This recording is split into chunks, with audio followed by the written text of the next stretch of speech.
guilty of crime.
Are y'all ready for this? We're back. Hello, everybody. What's up? I'm your host, Jay, with Guilty of Crime, and happy almost Friday.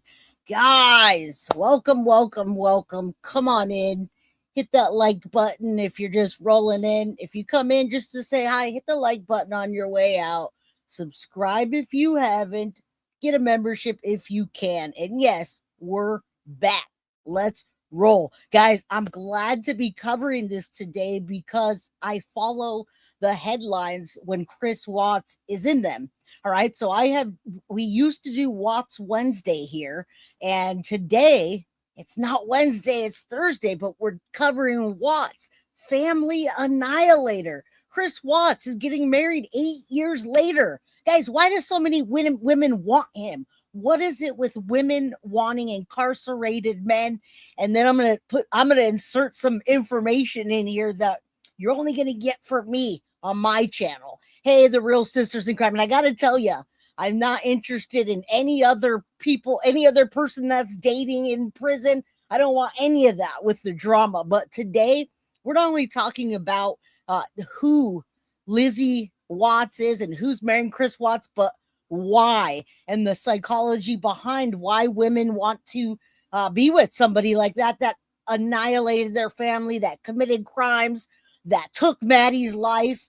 Right? Thank you, Dale and Real Sisters in Crime. Shout out to you guys. Thank you, Melissa. Good to see you, my friend. Your package should be going out this week. I got you, girl. I'm proud of you. I'm happy for you, and congratulations, Melissa. All right. I really am proud of you. All right. So, guys, man, I don't know. I'd like to say that they're desperate, but I got to say, just a day before I got to this, to even got the information that Chris was going to get married again, I get an email from none other than, where's Deb? Deb's son, Stephen Stearns. And he tells me all about his new girlfriend that he has in prison. What? Now, I said to him, I don't care. I literally said, I don't care. I'm not going to cover any of that. The only thing I want to know about is Maddie and what happened. I never got to see the autopsy. If we're not going to talk about that, then enjoy your life and let another YouTuber cover that. But I'm telling you, that is wild. Like, I got this message at all the drama going on YouTube lately with the YouTubers. There was one that faked, being like a girlfriend to him, and the whole mix-up, the whole shit. Well, bam! I get this message, and she watches us. I don't know what the new girlfriend's name is, but she watches us for sure. All right, but so I'm just talking in general. Why do women want incarcerated men that have committed the most unthinkable crimes? Cool and Chris, thank you, and thank you. I emailed you earlier. Shout out for the snacks. All right. I appreciate you. All right. Let's say hello. And then we're going to get into this, guys. 8 years. Family Annihilator. This is the original Family Annihilator. Now, there's another Chris that also annihilated his family. And then we have, there's what was his name? John, I can't remember his last name. You guys will help me in a minute.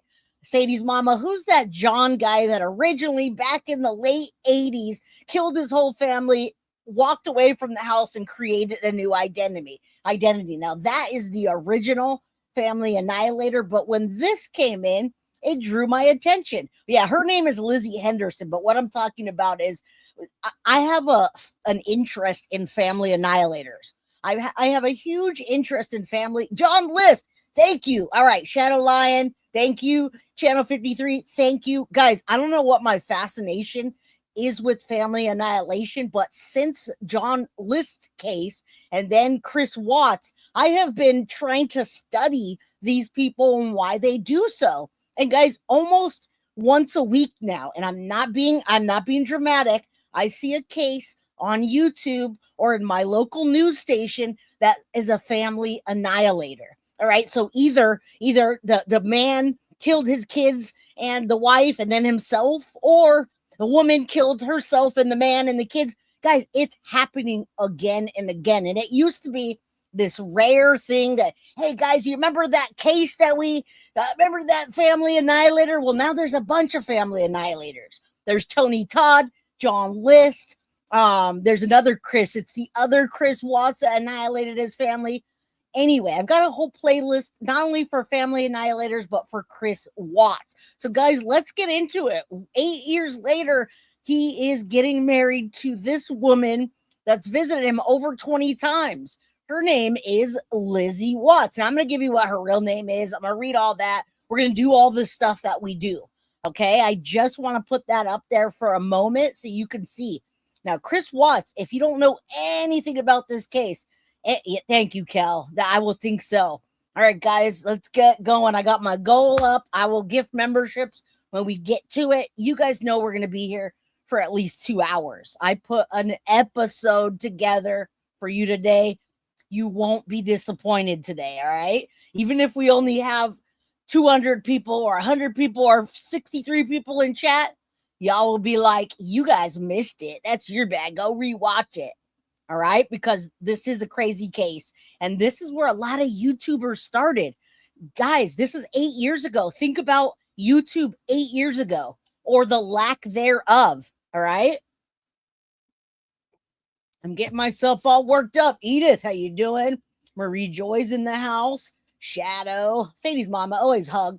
Joanne. All right, who doesn't know about this case? Should I say that? Is there anybody that doesn't know about this case? Because we're going to dig in to all the new stuff and what has happened since. Now, today, we're doing a rundown of the Chris Watts case 8 years later, including the anniversary triggers and current prison relationship. Why do so many women want Chris Watts? Well, we're going to talk about that today. Not just Chris Watts, but other incarcerated men that have done the worst of the worst. Now, guys, Chris Watts, as you see up there, you can see the timetable. Chris Watts, the Colorado man, serving 5 consecutive life sentences for murdering his pregnant wife, Shanann, and their 2 daughters, Bella, 4, Celeste, 3, and their unborn child, Nico. All right? It is reported, and that's why it's all back out there. He is in a relationship with 39-year-old Lizzie Henderson. She's an Ohio realtor, and she's all over Zillow.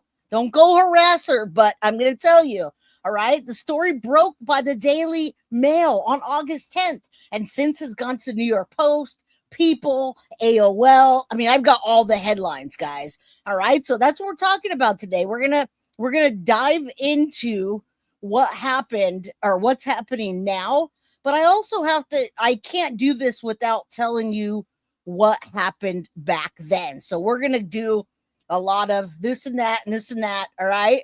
In this case, if you guys know it and you don't need that much of a recap, then we're just going to keep on strolling. You guys know that this happened back in July of 2018 when the affair began. Nicole Kessinger says, I didn't know he was married, but she was looking up Facebook at the time, and she certainly did. As it progresses, it goes really fast. It goes from June 2018 to just skyrocketing all the way to all the way to August 15th, where he confesses. How did that happen so fast? What was the deal with that?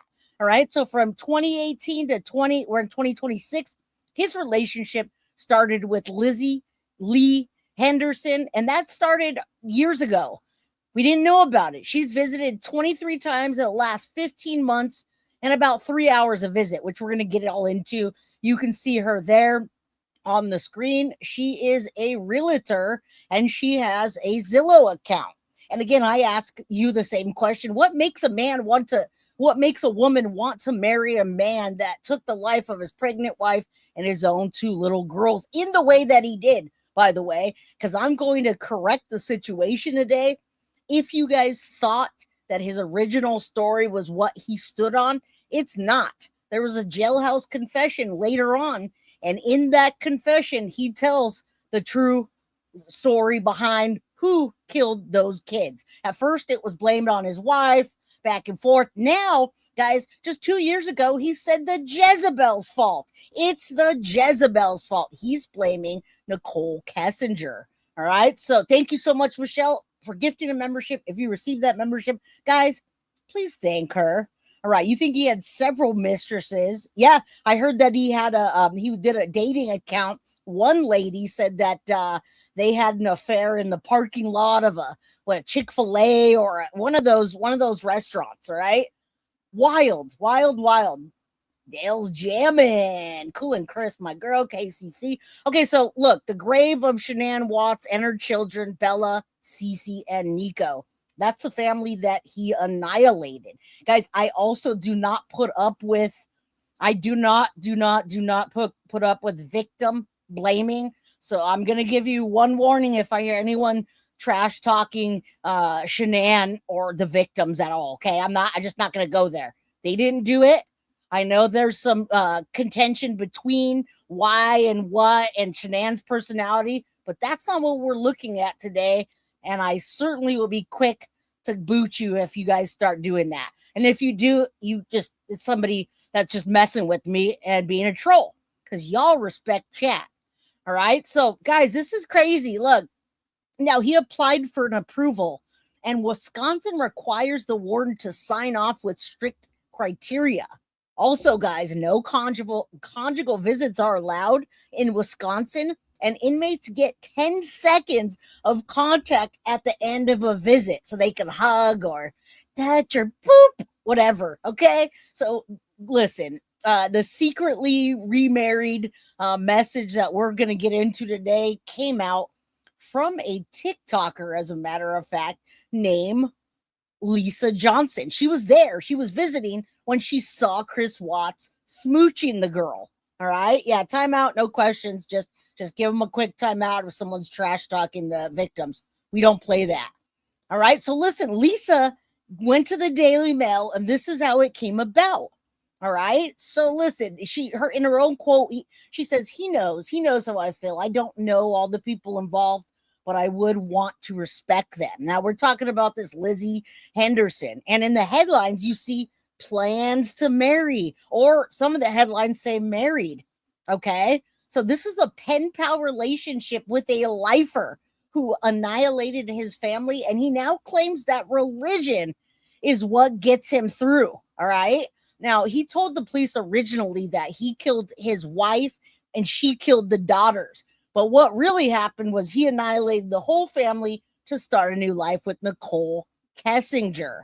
All right. 8 years after the murders, Chris Watts is now incarcerated in America's most infamous family annihilator cases. His motive, guys, it stemmed from a desire to start over with Nicole Kessinger. Though she had no direct involvement, allegedly, you guys go back to my playlist. I'll tell you all my thoughts. In prison, he's formed a controversial relationship with Lizzie, and she calls herself Lizzie Watts, even though they haven't got married. It's Lizzie Henderson, and she visited him dozens of times and applied to marry him. Now, the anniversary of the crime, guys, is August 13th, and that marks 8 years. That's today.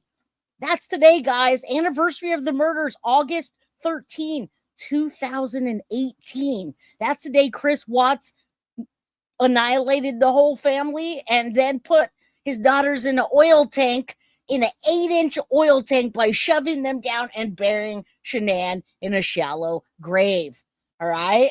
So we want to make sure that this continues to that the family gets the justice they deserve, and that Chris Watts doesn't get any extra anything.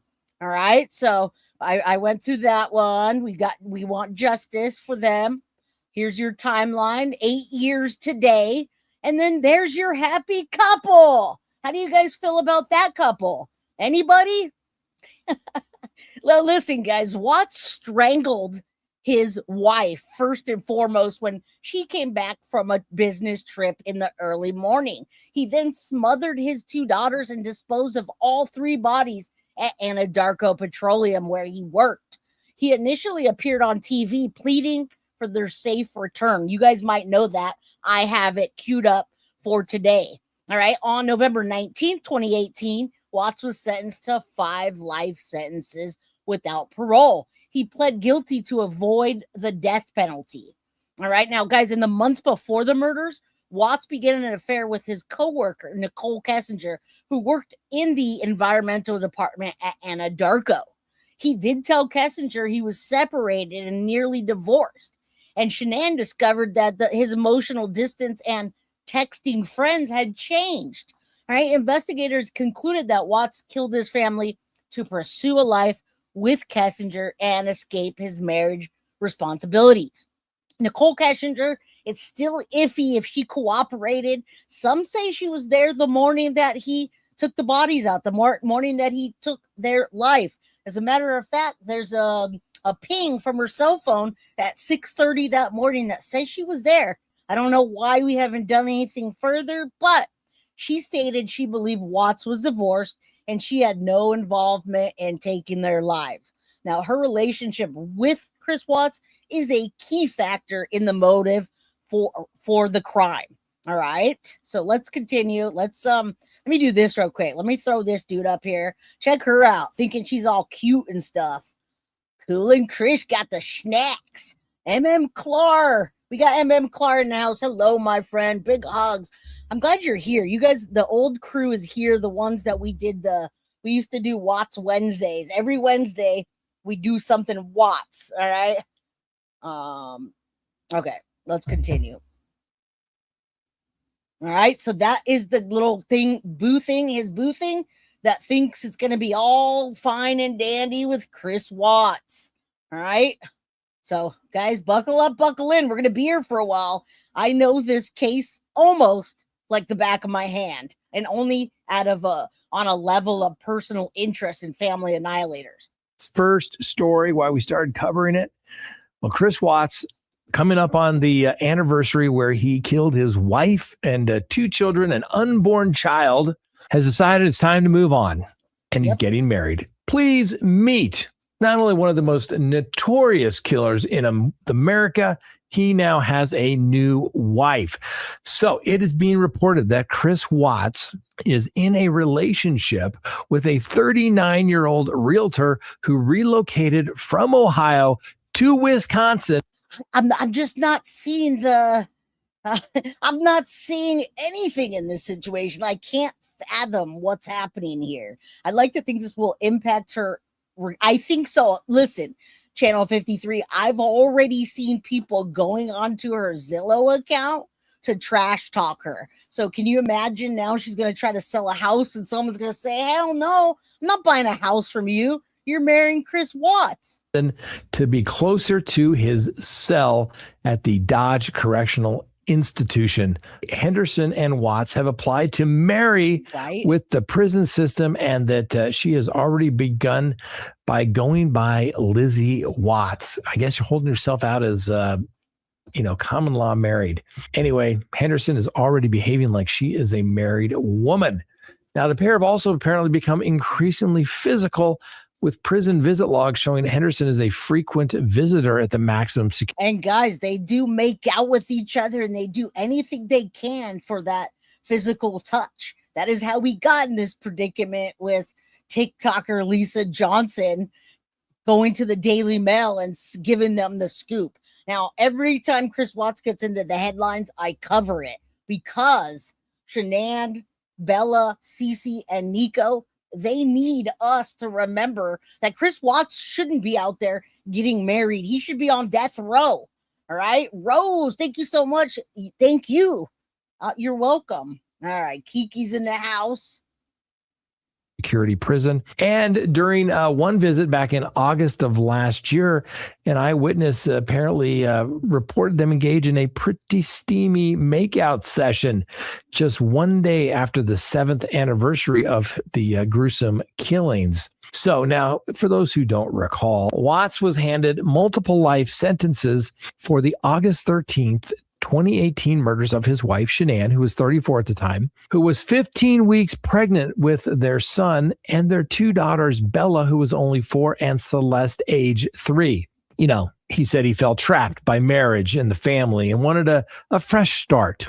So, you know, instead of getting a divorce, no, he decided to. And guys, this is just going to happen more and more. And now that I'm covering this, it definitely motivates me to cover some other cases that have been happening in family annihilation, just so y'all can see the warning signs. If you're around a neighbor like this, or you see this, you have a best friend that's having an affair with somebody that's married, and the signs were there. Not that he would annihilate and wipe out his whole family, but you'll see what I mean as we continue. This didn't just transpire overnight, I assure you. And we didn't get to see text messages like in depth because they never went to trial. All right. Cement walls. How does that feel, Chris? Yeah, always a trigger warning. If you see my face on any platform, trigger warning. All right. To murder his wife, unborn child, and 2 young daughters. At least the new Mrs. Watts is not going to have that pressure of Chris Watts feeling trapped. He is trapped in his prison cell for the rest of his life. This is one of the things that always amazes me as somebody that does criminal defense and knows like lots of successful women who are professionals that say they can't find a good husband, right? They always go and find some loser that's sitting in prison for killing their wife and kids, and they want to go be with him. Can you believe it? We've talked about the psychology of that, but it makes and we're going to talk about that all throughout today, and I want your input in chat. All right. No sense to me. Unbelievable, ladies and gentlemen. That's right. All right. Crime Talk had a whole episode about it, but guess what? I'm going to do the episode. Thanks, Badass Crime. I also heard that he liked to have sexcapades with men, so I did hear that. Hopefully it comes through to her that, Chris Watts likes to bend over and he likes the lube, guys. He's ready. He's a coward loser that wiped out his family, but boy, does he love bending over for those men in prison. All right. So there's his new bride to be. What a lucky lady she is, right? Not so much. All right, let's get to it. We have an episode today, Inside Life in Prison, 8 years. All right, let's take a look at this. Well, you need to know is Chris Watts was sentenced to life in prison without the possibility of parole in 2018 for wiping his family out, annihilating it. That all the way back in December 18, he was transferred to a maximum security prison in Wisconsin. He originally committed these crimes in Colorado. The then convicted killer reportedly applied to marry a woman named Lizzie Henderson in August of 2026. Today is August 13, 2026, which is the same date on here, and it's the actual 8-year anniversary of him killing his family, Cece, Bella, Cece and Bella, Shanann, and Nico. Okay, we just wiped them out. All right, Kiki. Right. Let's continue. And guys, I put a lot into this case, right? You sure do got a pretty mouth, sir. I put a lot of time into this, into my episodes as far as Chris Watts goes. So go back and take a look. I have a folder called Family Annihilators, a playlist, and then another one called Chris Watts. Hey, Teresa. Boy, it was a rough first day, but we'll continue. What else can we do, right? Good to see you, my friend. Hey, Ray. How you doing? I'm telling you. All right, so let's look. Let's take a look if there's anything I need to show you. We know about all this, right? Here's his booking photo. And then there's some of the family pictures. I tried not to put too many of the family pictures up because it's kind of disrespectful. Not kind of, it's way disrespectful that he's getting married in prison after committing these crimes. And it's so public. Imagine how the family feels. All right. Now, Shanann and Chris met on Facebook in 2010, guys. They welcomed their first daughter. And I'm going to show you that video because the oops, I did it again video sealed the deal in this case. All right. They welcomed their first daughter in December of 2013, followed by their second daughter in July of 2015. Then Shanann found out she was pregnant with their third child, and a boy she planned to name Nico. Now, she thought he was going to be, that Chris Watts was going to be amazing and happy to have a son. What you know what he did instead? He hooked up with Nicole Kessinger, a woman from his work, and he tried to poison Shanann and get the baby out of her. All right. That we didn't hear much about that, but it did happen. All right. He absolutely tried to kill the baby that Shanann was pregnant with by giving her pills, pain pills, etc. All right. Now, August 15th, 2 days after his wife and daughters reported missing, Chris confesses to killing Shanann. However, he claimed it was because she smothered their two children after he told her he wanted to separate. Now, the next day, Bella's and Cece's bodies were found in his oil tanks where he worked, and Shanann was in a shallow grave buried near them. Police did not believe Chris's account of the crime, and they charged him with 3 counts of first degree and 3 counts of tampering with a body. All right. And what he was ultimately convicted of was family annihilation, all of them. And he got 5 life sentences in his guilty plea. All right. 5 counts of first degree, 1 count of unlawful termination of a pregnancy, and 3 counts of tampering with a dead body, according to New York Times.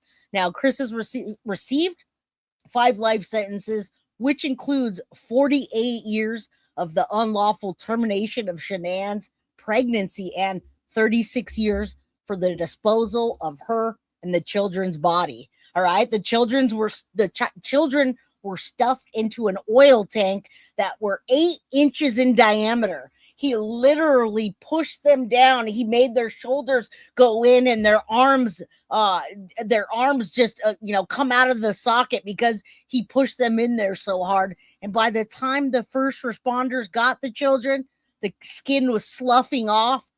And one of the first responders actually retired right then and there because of this. All right. Chris did admit to all of the driving her body to an oil field with the daughters in the back seat. He says they were alive.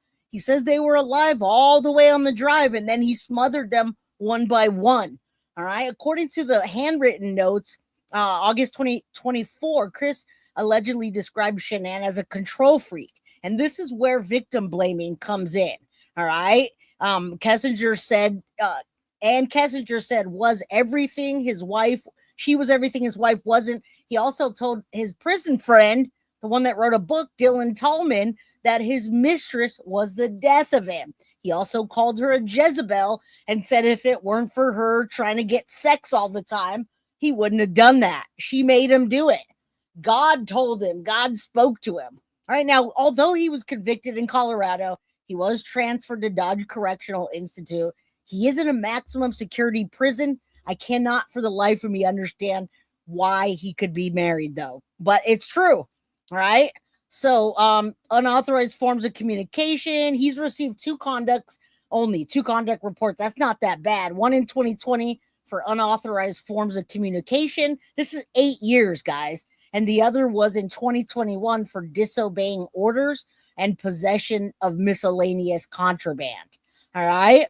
Now, in April 2019, not just people, many people reported that Chris kept family photos of Shanann, Bella, and Celeste in his cell.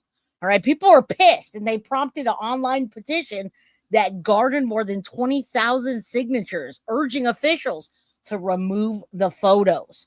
All right. The campaign was unsuccessful. We could do that, but he can have whatever pictures. They weren't gore, anything like that. Now, as he celebrated his 36th birthday in prison on May 2021, a source told this station that other inmates and guards, that the other inmates and guards ostracized Chris, and he reportedly went days without talking to anyone. All right, I'm gonna get into. I have so many more articles and things, so let's check out this. Let's see what they got going on.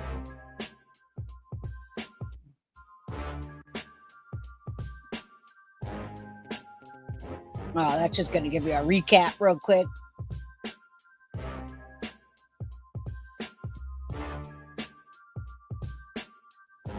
They did because they're religious. He actually said, she said, "Are you going to do the same thing to me, Daddy?"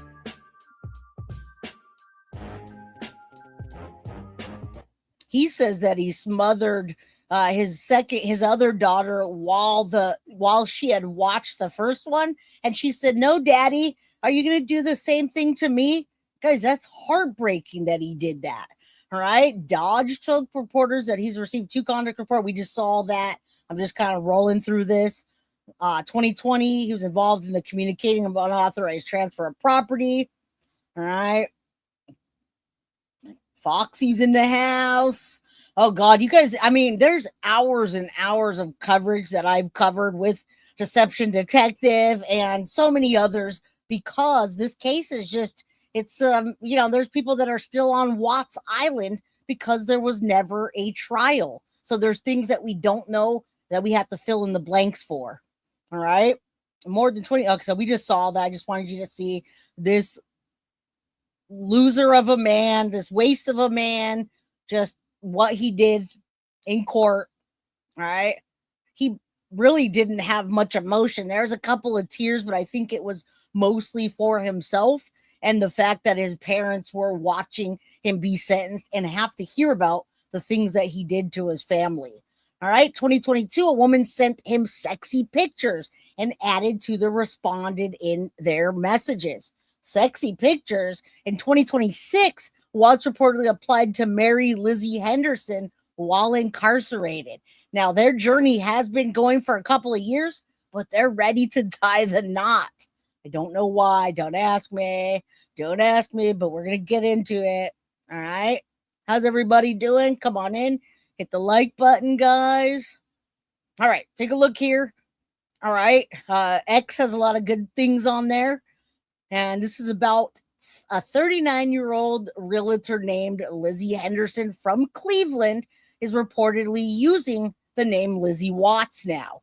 Her sister, Fredericka Henderson, spoke exclusively to Inside Edition about the prison logs that show Lizzie visiting Watts 23 times over 15 months. Each was a contact visit lasting up to 3 hours. Okay. Now let's take a look at this. I want to see what they have to say, but we just can't understand. I don't even know if her own family can understand the depravity of not only the situation, but of why Lizzie would want to marry this guy that annihilated his family. Let's take a look what she says. He's one of the most hated men in America. Chris Watts murdered his pregnant wife and 2 young girls, and now he's getting married again with a woman he met while he was behind bars.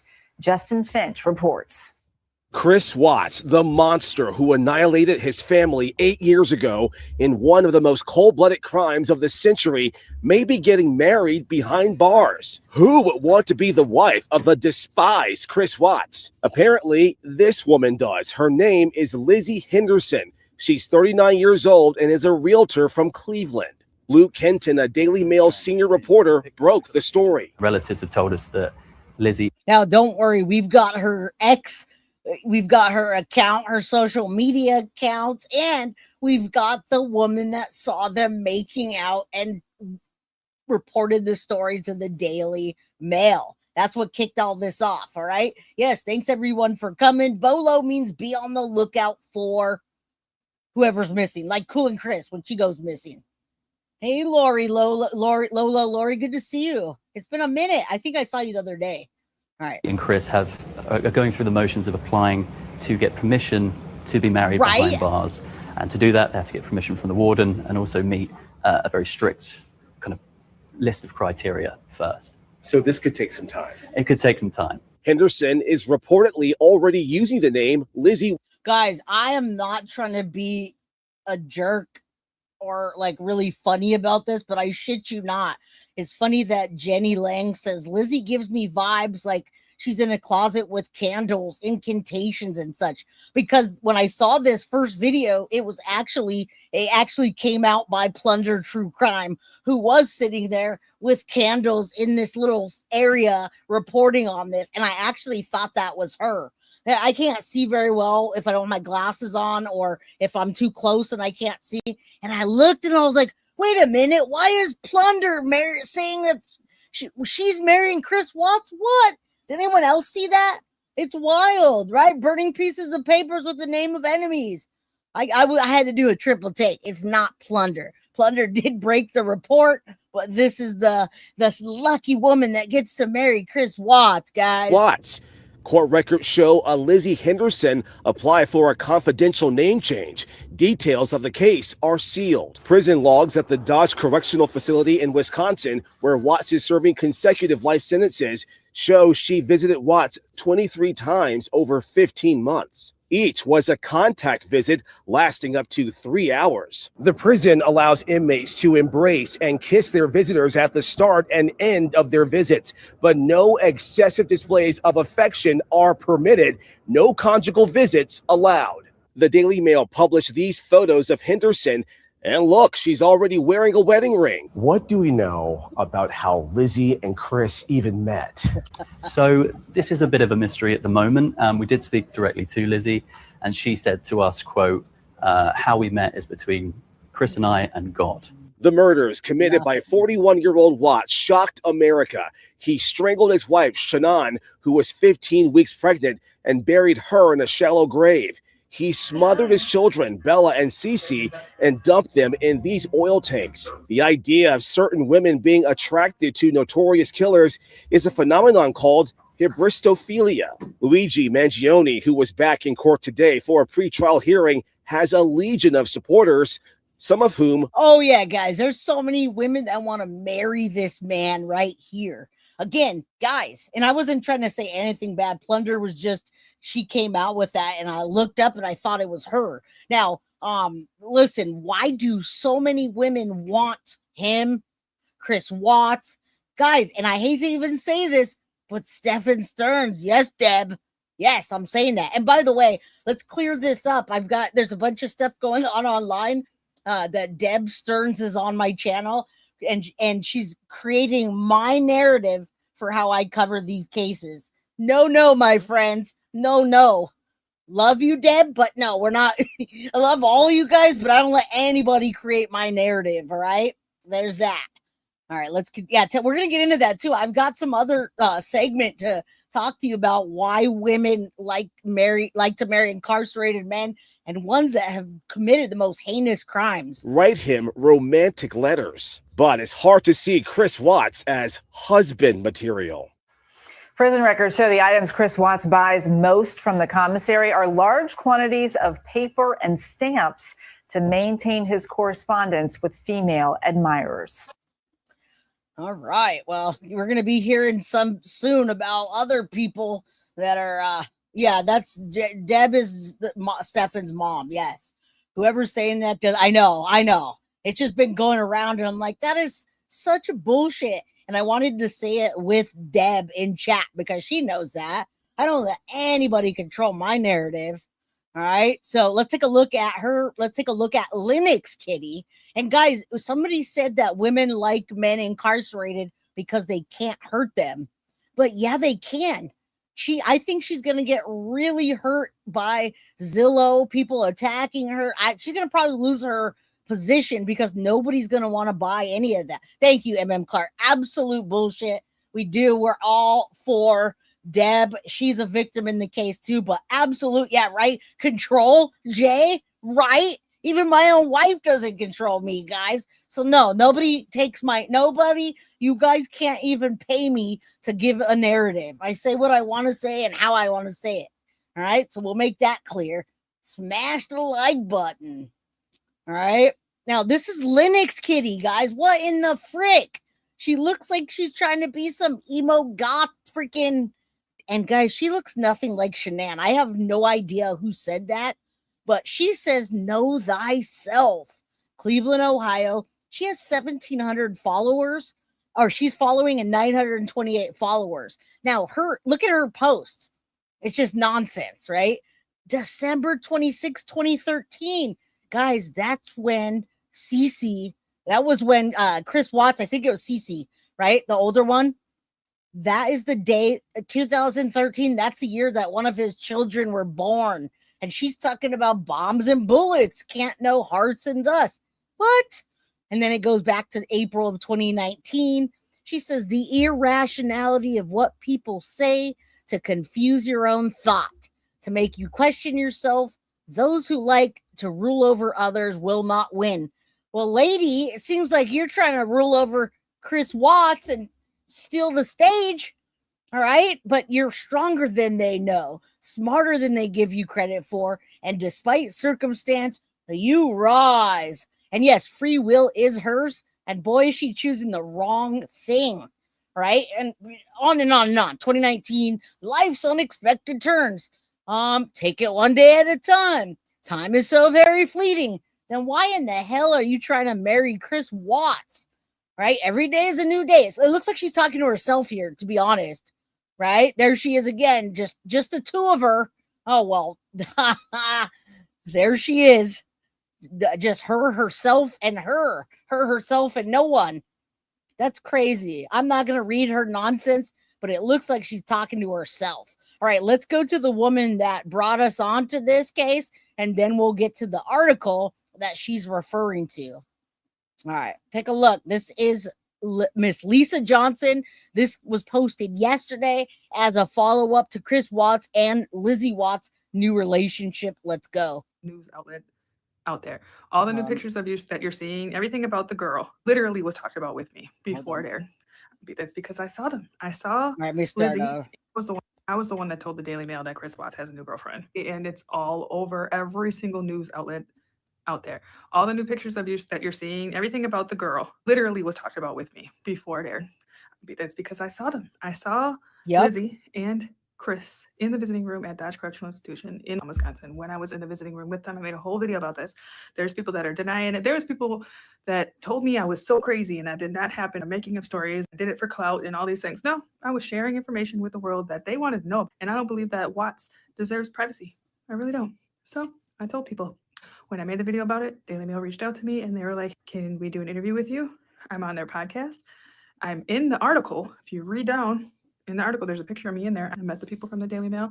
And guys, we are going to do that. We are getting into that. I'm leading you into that with this. All right. So thank you guys. Hit the like button if you like how I present true crime and the time that I put into it to research for y'all, because believe me, it's a lot of research and time to put an episode together like this, where it's going in chronological order and telling the story correctly.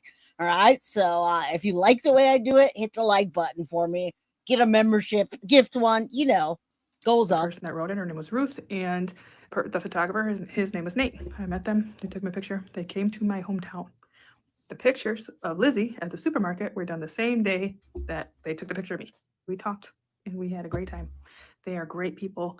The story is real. I personally don't believe that they're married, but if you can, it's public record that Lizzie changed her name from Henderson to Watts. It's confidential public record, but it literally says confidential. Well, guys, some people, you're going to see articles that say Chris Watt got married or is married. They're not married yet. They applied to be married, and she changed her last name to reflect his so that it can be Chris and Lizzie Watts. All right. Thank you, Lucky. I do appreciate that. Thank you. I love our mods. Rocco, remember Stephen Avery from Netflix? Yep. These women don't love them. They do it for fame, opportunities, for projects. That's why. Yeah, there's some psychological aspects to that as well that we'll get into. Jay, I simply adore you. And the way you give us the scoop is just so damn good. Thank you for all your hard work. Well, thank you. You're welcome. Appreciate that. I really do. It means a lot. Confidential record, name change, confidential, it's sealed. But if you look up Lizzie Watts, it'll tell you it's confidential. If you look up Lizzie Henderson, it pops up that there's a confidential name change. So, I mean, put it together in the city that she lives in. I did share that story, and that's why I'm in the article. And I know you have to pay to see the article. I have all of the screenshots. You guys don't have to pay to see the article. I got I'm it. Definitely in there. And it's definitely true that they're at least dating. She changed her name and she bought herself a ring that she's wearing. That's also true. It's not a marriage thing. I got that article, my friends. We're going over that next, but this is crazy. And I'm so glad to be able to find the girl or the woman that gave the article to Daily Mail and then connect all this. I love it. It brings me joy to bring this information to you guys, and also pray for the family that this doesn't get too out of hand to where it's re-victimizing them, because Shanann's family, they are the victims. I'm pretty sure that was denied. Pretty sure that info can be confirmed at Vital Records, but I'm not participating in that. But they're for sure dating. She goes by Lizzie Watts, and that's confirmed by multiple family members that talked to the Daily Mail. She talked to the Daily Mail herself.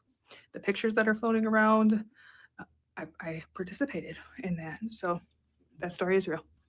The story's real. It came from her mouth. Where's Deb? Deb, are you in here? I gotta say shout out to you. You might want to lay low for a little bit, because when the story hits the news about Stephen Stern and his new girlfriend, I'm not covering it, but other people will. All right. I don't care. I don't even want to talk about that. I'll stay away from that, but I'm telling you, it's gonna come. It's gonna get real, and people aren't gonna like it. All right. So let's take a look at that article that y'all don't have to pay for, that I already paid for, and we're not going off the back of plunder. He just decides to throw him in a gutter and go buy another one, just disposing that beautiful family. I agree, Christina.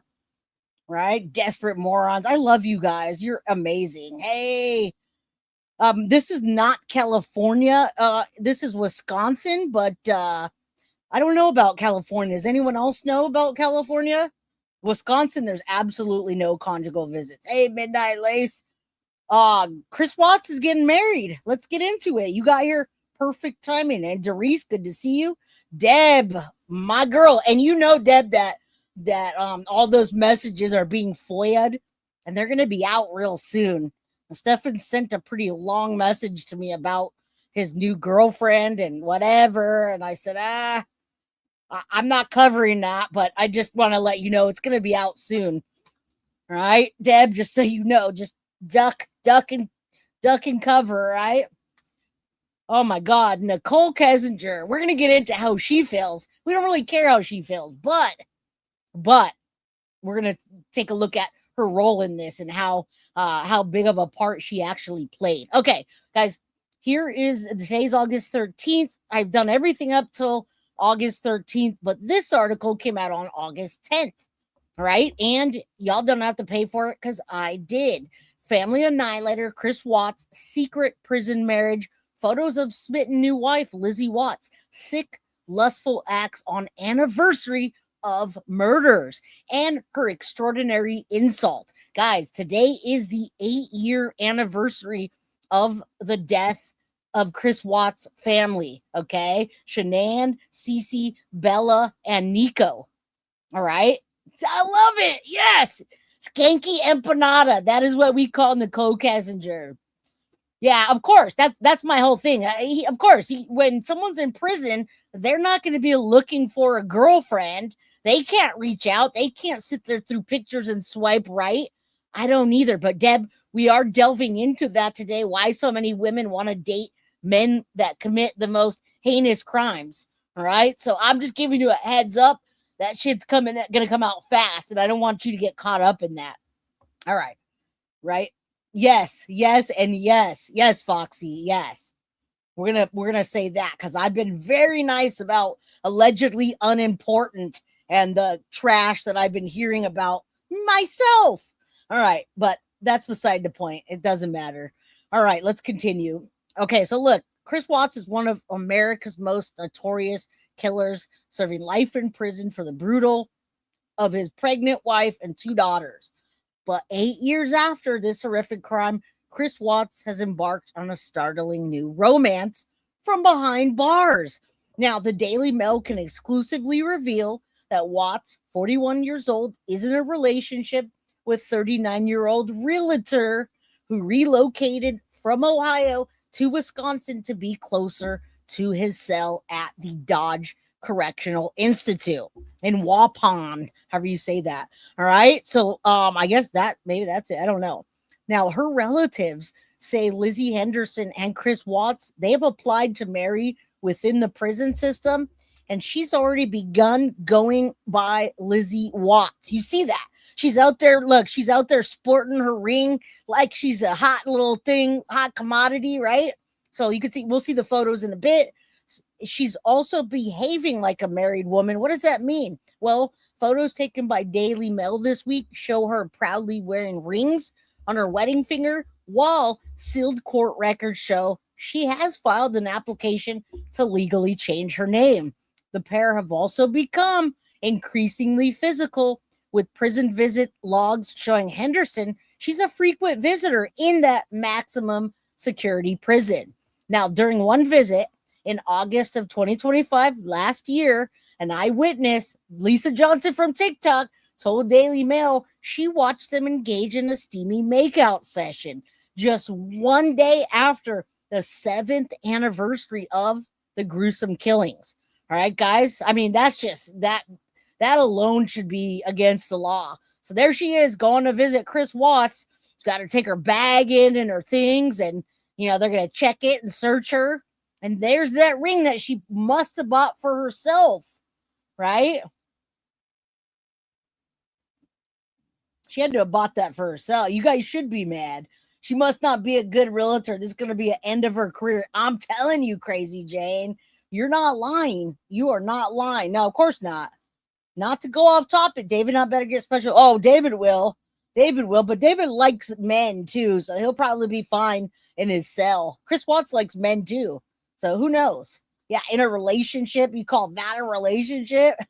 Hey, Bree, it's been a minute. How you doing? Good to see you. All right. It looks like a gumball ring. It probably is. It probably came from the Frosted Flakes surprise. All right. So we go from this Beezy changing her name and applying to marry Chris Watts to Chris Watts and his little girls, Bella and Celeste. And these are the 3. Obviously, Watts smothered his daughters, Bella 4 and Celeste 3, before dumping their bodies in an oil tank. I wonder if she thinks about that. Now, there she is again, looking all shady and shifty over there. And then there's the entire family that he annihilated. All right. Watts took out his family, Shanann, and the children, and then pretended to be a concerned husband to police and local media. All right. There she is. Oh, she's got water for him. She relocated with her mother from Ohio to Wisconsin to be closer. Oh, her mother must be so proud. They're shopping for Chris Watts. All right. And then this pops up. Oh, where's Foxy? I want to see what Foxy has to say. Right now, I Am Too Bear. There's nothing that she has. We don't see children. We don't see anything. We only see her and her mother. And welcome in, I Am Too Bear. Good to see you, my friend. So this is the original. This is the original hussy that he calls her a Jezebel. Look at him there, taking a picture of her. He says she made him do what he did, take the lives of his family.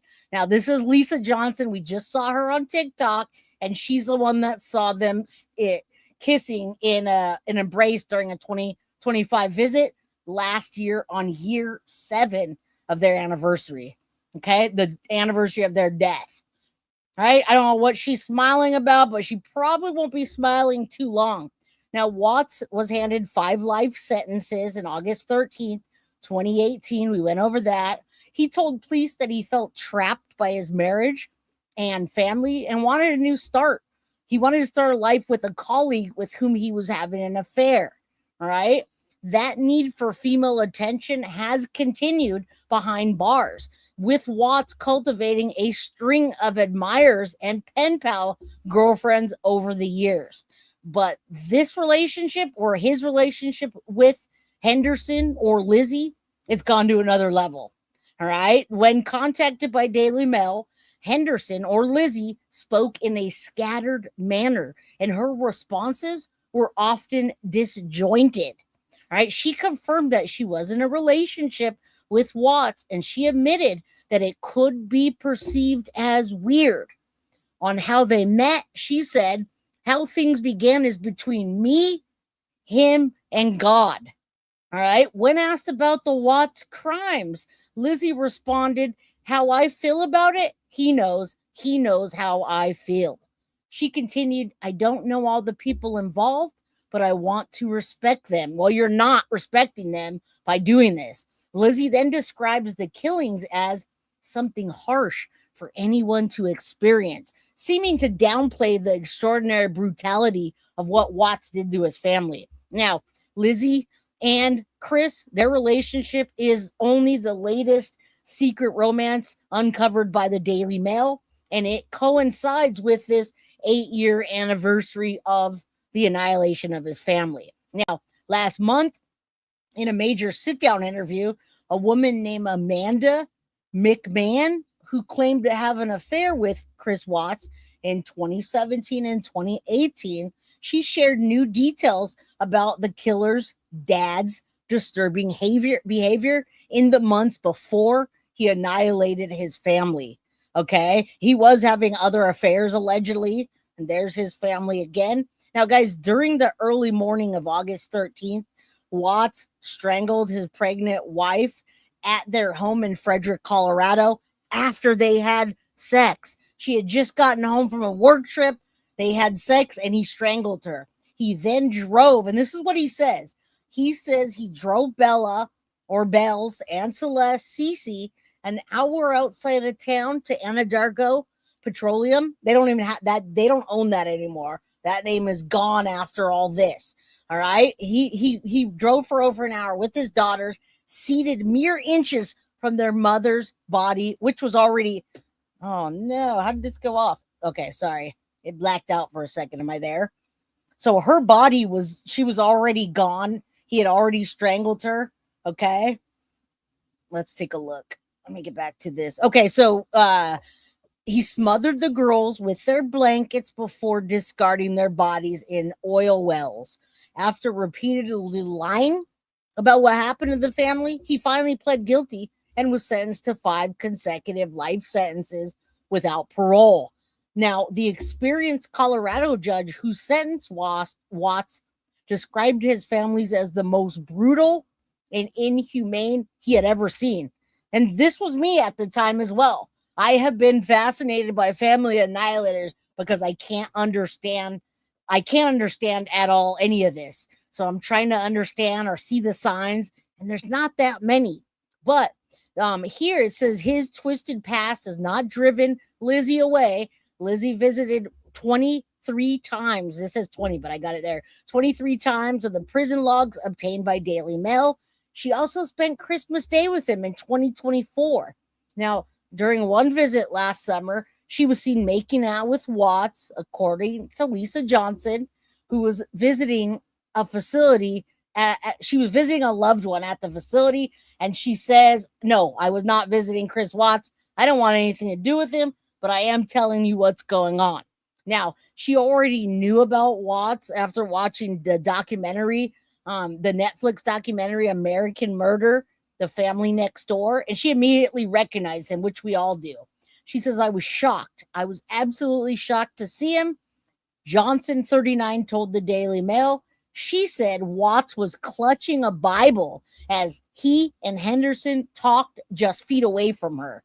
All right. So, I mean, look at this. Look at this little hussy. Now, I didn't want to go on LinkedIn because I don't want when you go on there, they make you log in to your profile, and I'm not going to do that, right? Because that's my work profile. Hey, Kittens in Crime. So I'm going to show you this article. I'm showing you this, and then that's the article, and that is Lizzie Henderson She's a realtor. You can find her on Zillow. I don't recommend anyone harassing her. All right. I'm probably spelling her name wrong. Whose name? When I read, I can't answer you guys, unfortunately. So let me know. All right. So I'm going to finish the article and it's you got Lizzie and Chris Watts, right? There you go. Lizzie with Chris Watts. That's her. At DCI, inmates are prohibited from physical contact, but they're at the very end, they're given 10 seconds to embrace. Conjugal visits aren't allowed. Now, Lisa Johnson said that Henderson or Lizzie was googly-eyed. She was googly-eyed for Chris Watts. Absolutely smitten and really excited to take a picture with him, which you see here. I don't see the excitement. Do y'all? Do you see the excitement? Because that's what they're saying in this article. She was googly-eyed and smitten. Then at the end of the visit, Watts began making out with her. They hugged their whole 10 seconds while they were kissing, Johnson says. Now, as they parted ways, Johnson heard Watts say, "I'll see you next time." And she said, "I can't wait to see you again. I love you." Henderson allegedly replied, and then Watts replied, "I love you too." Now, someone in Henderson's family, Lizzie, was dating an incarcerated killer, but they did not know his identity or true nature of his crimes. Her family knows, but they weren't aware of what Chris actually did.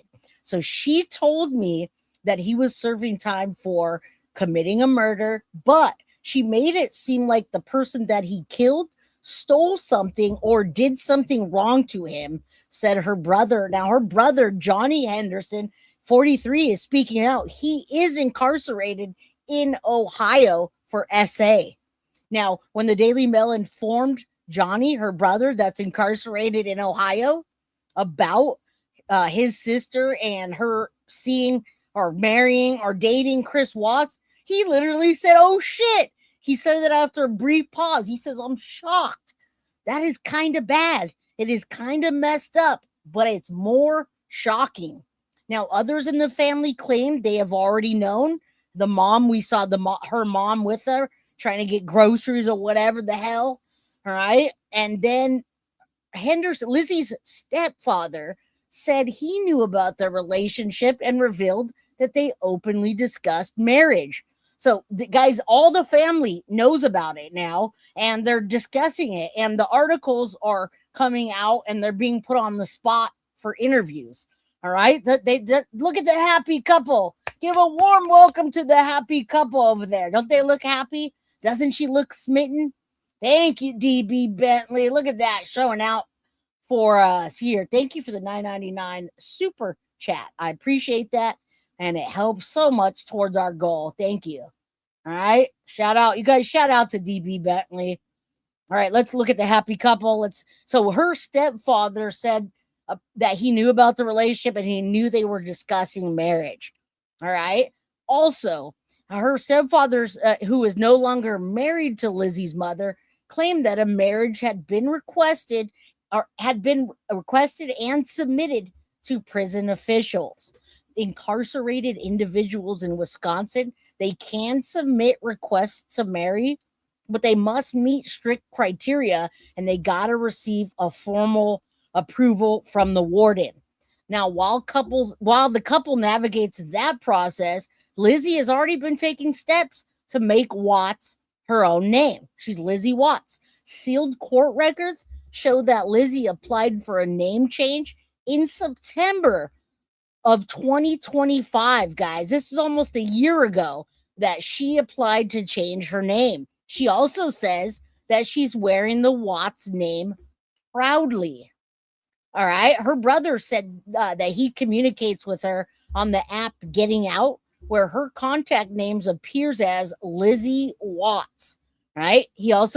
She's also an active real estate agent. She has a license in Wisconsin, but is currently working at a local supermarket where she belongs. She's also believed to be a primary caregiver for her mother, whom she moved from Ohio to Wisconsin. A new life built around a man she plans to marry behind prison walls. Why? Guys, why? Dear Lord, why? All right, I gotta show you this. I gotta do this. This is part of it. Hold on. I gotta do some of the things leading up to what happened. And then that way you can see Lizzie girl. You can see Lizzie. Yeah, we're stuck on the island 8 years later and eternity, right? All right, let me pull this down and let's take a look at this. This was what set off this case, in my opinion. And today I'm going to cover the moment, or the I would say the very last step that was taken for Chris Watts to annihilate his family. So the last of the last, like what triggered him to just say, I'm doing this today. All right. And I believe it was Nicole Kessinger saying on 4th of July, I don't want to be second. I'm not going to be second. And her jealousy of the Watts family marriage as well as the kids, she was jealous. And she told him, and it was alleged that she forced him to push this forward, or she was leaving him. All right. But he was having a lot of sex these days and a lot of conversations, emotional, what you want to call that. So is that what drove this? All right, let's take a look at this. This is what set this off. Okay. I know this is what set off the whole case. And every time I hear about Chris Watts, I think of, oops, I did it again. All right. This is Fake Book. She was doing her Thrive business on Fake Book, and the family was on there all the time. She announced about her third pregnancy, and she called it, oops, we did it again. In this video, Chris Watts finds out she's pregnant again with their third child. At this point, he's already having an affair. He doesn't want that child. And at least 2 separate times, he tries to poison her and get her to miscarry the baby.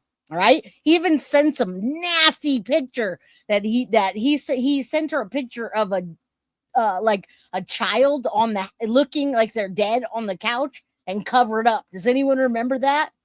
All right, let's take a look at this and then I'll show you.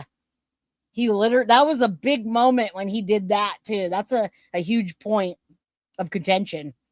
All right.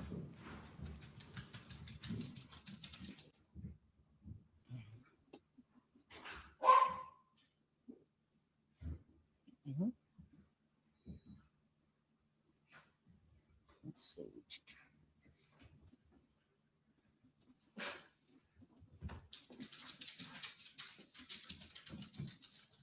We did it again. I like that shirt. Really? Really? That's awesome. That is not awesome. He said, that's awesome. Nah. Nope. He tries to poison her. That's just the test. I know. It just says the pink is going to be girls. I don't know. Guys, you can kind of tell in this video, after watching it 500 times myself, you can absolutely hear her voice, knowing that he's not happy because she knows her husband. And you can hear when he says, oh, awesome, that he was not happy. All right. You know, she went and looked at all Shanann's Facebook video. Yep, certainly did. Certainly did. And when you hear what's next, when you hear these things, you're going to really wonder why she's moving forward with this. Sinking Chris Watts with ill mental disorder, penniless Lizzie Watts, endless downward spiral, marrying crazy Lizzie, penniless and plagued by mental health issues. That's part of it. All right. Oops, we did it again. Just the test. That's awesome.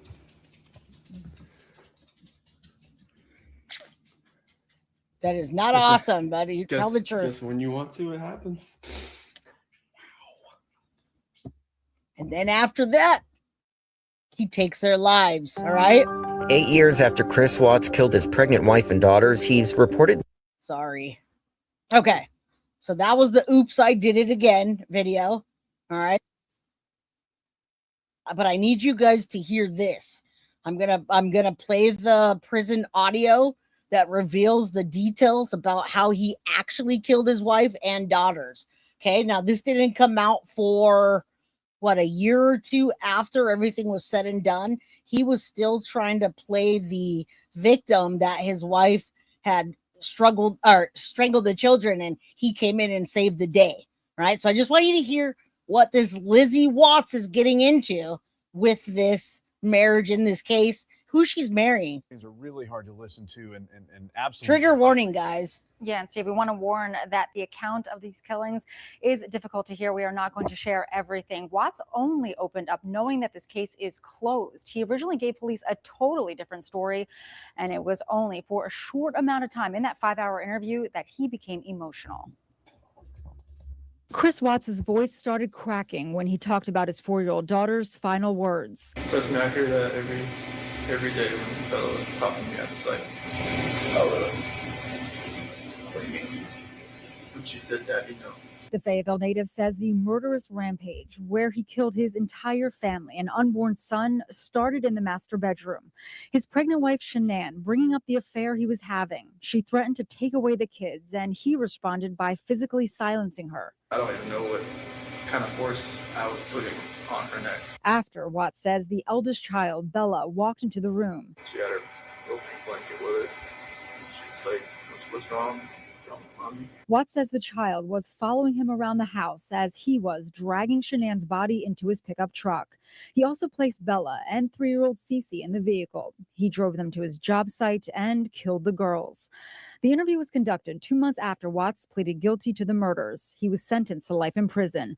His former in-laws giving sobering impact statements. I have no idea who gave you the right to take their lives, but I know. All right. Hopefully you guys are here with me again. Trigger warning for those of you that need it. This is a family annihilation case. His plan backfired. Such a stupid man. Yeah, he will rot. And that new girlfriend is nuts, right? Crystal, hello from Newton, West Virginia. He does. He has such a beautiful, he had such a beautiful family. All right. Look at those beautiful people that he created with his wife. And there was a third one on the way, a little baby boy. All right. He always wanted a baby boy. That's why ultimately she wanted to get pregnant that third and final time to give him a son. God and his mighty angels were there at that moment to bring them home to paradise. Watts was asked repeatedly during the interview why he did this, why he chose to annihilate his entire family. He was never able to give a real answer. That I wasn't coherent enough to make that decision to where I knew I was going to kill my girls. No father would ever want to do anything to hurt his blood and flesh, but I did that, and I just don't understand how it happened. Well, after Watts was arrested and jailed, he was placed on suicide watch. He says reading novels, specifically a murder mystery book, helped calm his nerves after the killings. The irony wasn't lost on investigators. The mystery behind his choice to kill has left many people with angst. Live in the Raleigh Eyewitness News Center, Elaine Athens, ABC. I don't know how this is allowed, but I got to tell you, I am too, Bear. It's happening.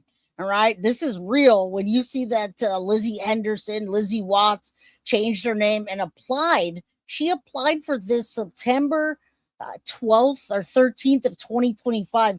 There's some strict guidelines, but it looks like it's going to go through. All right. I know. Here's all of this.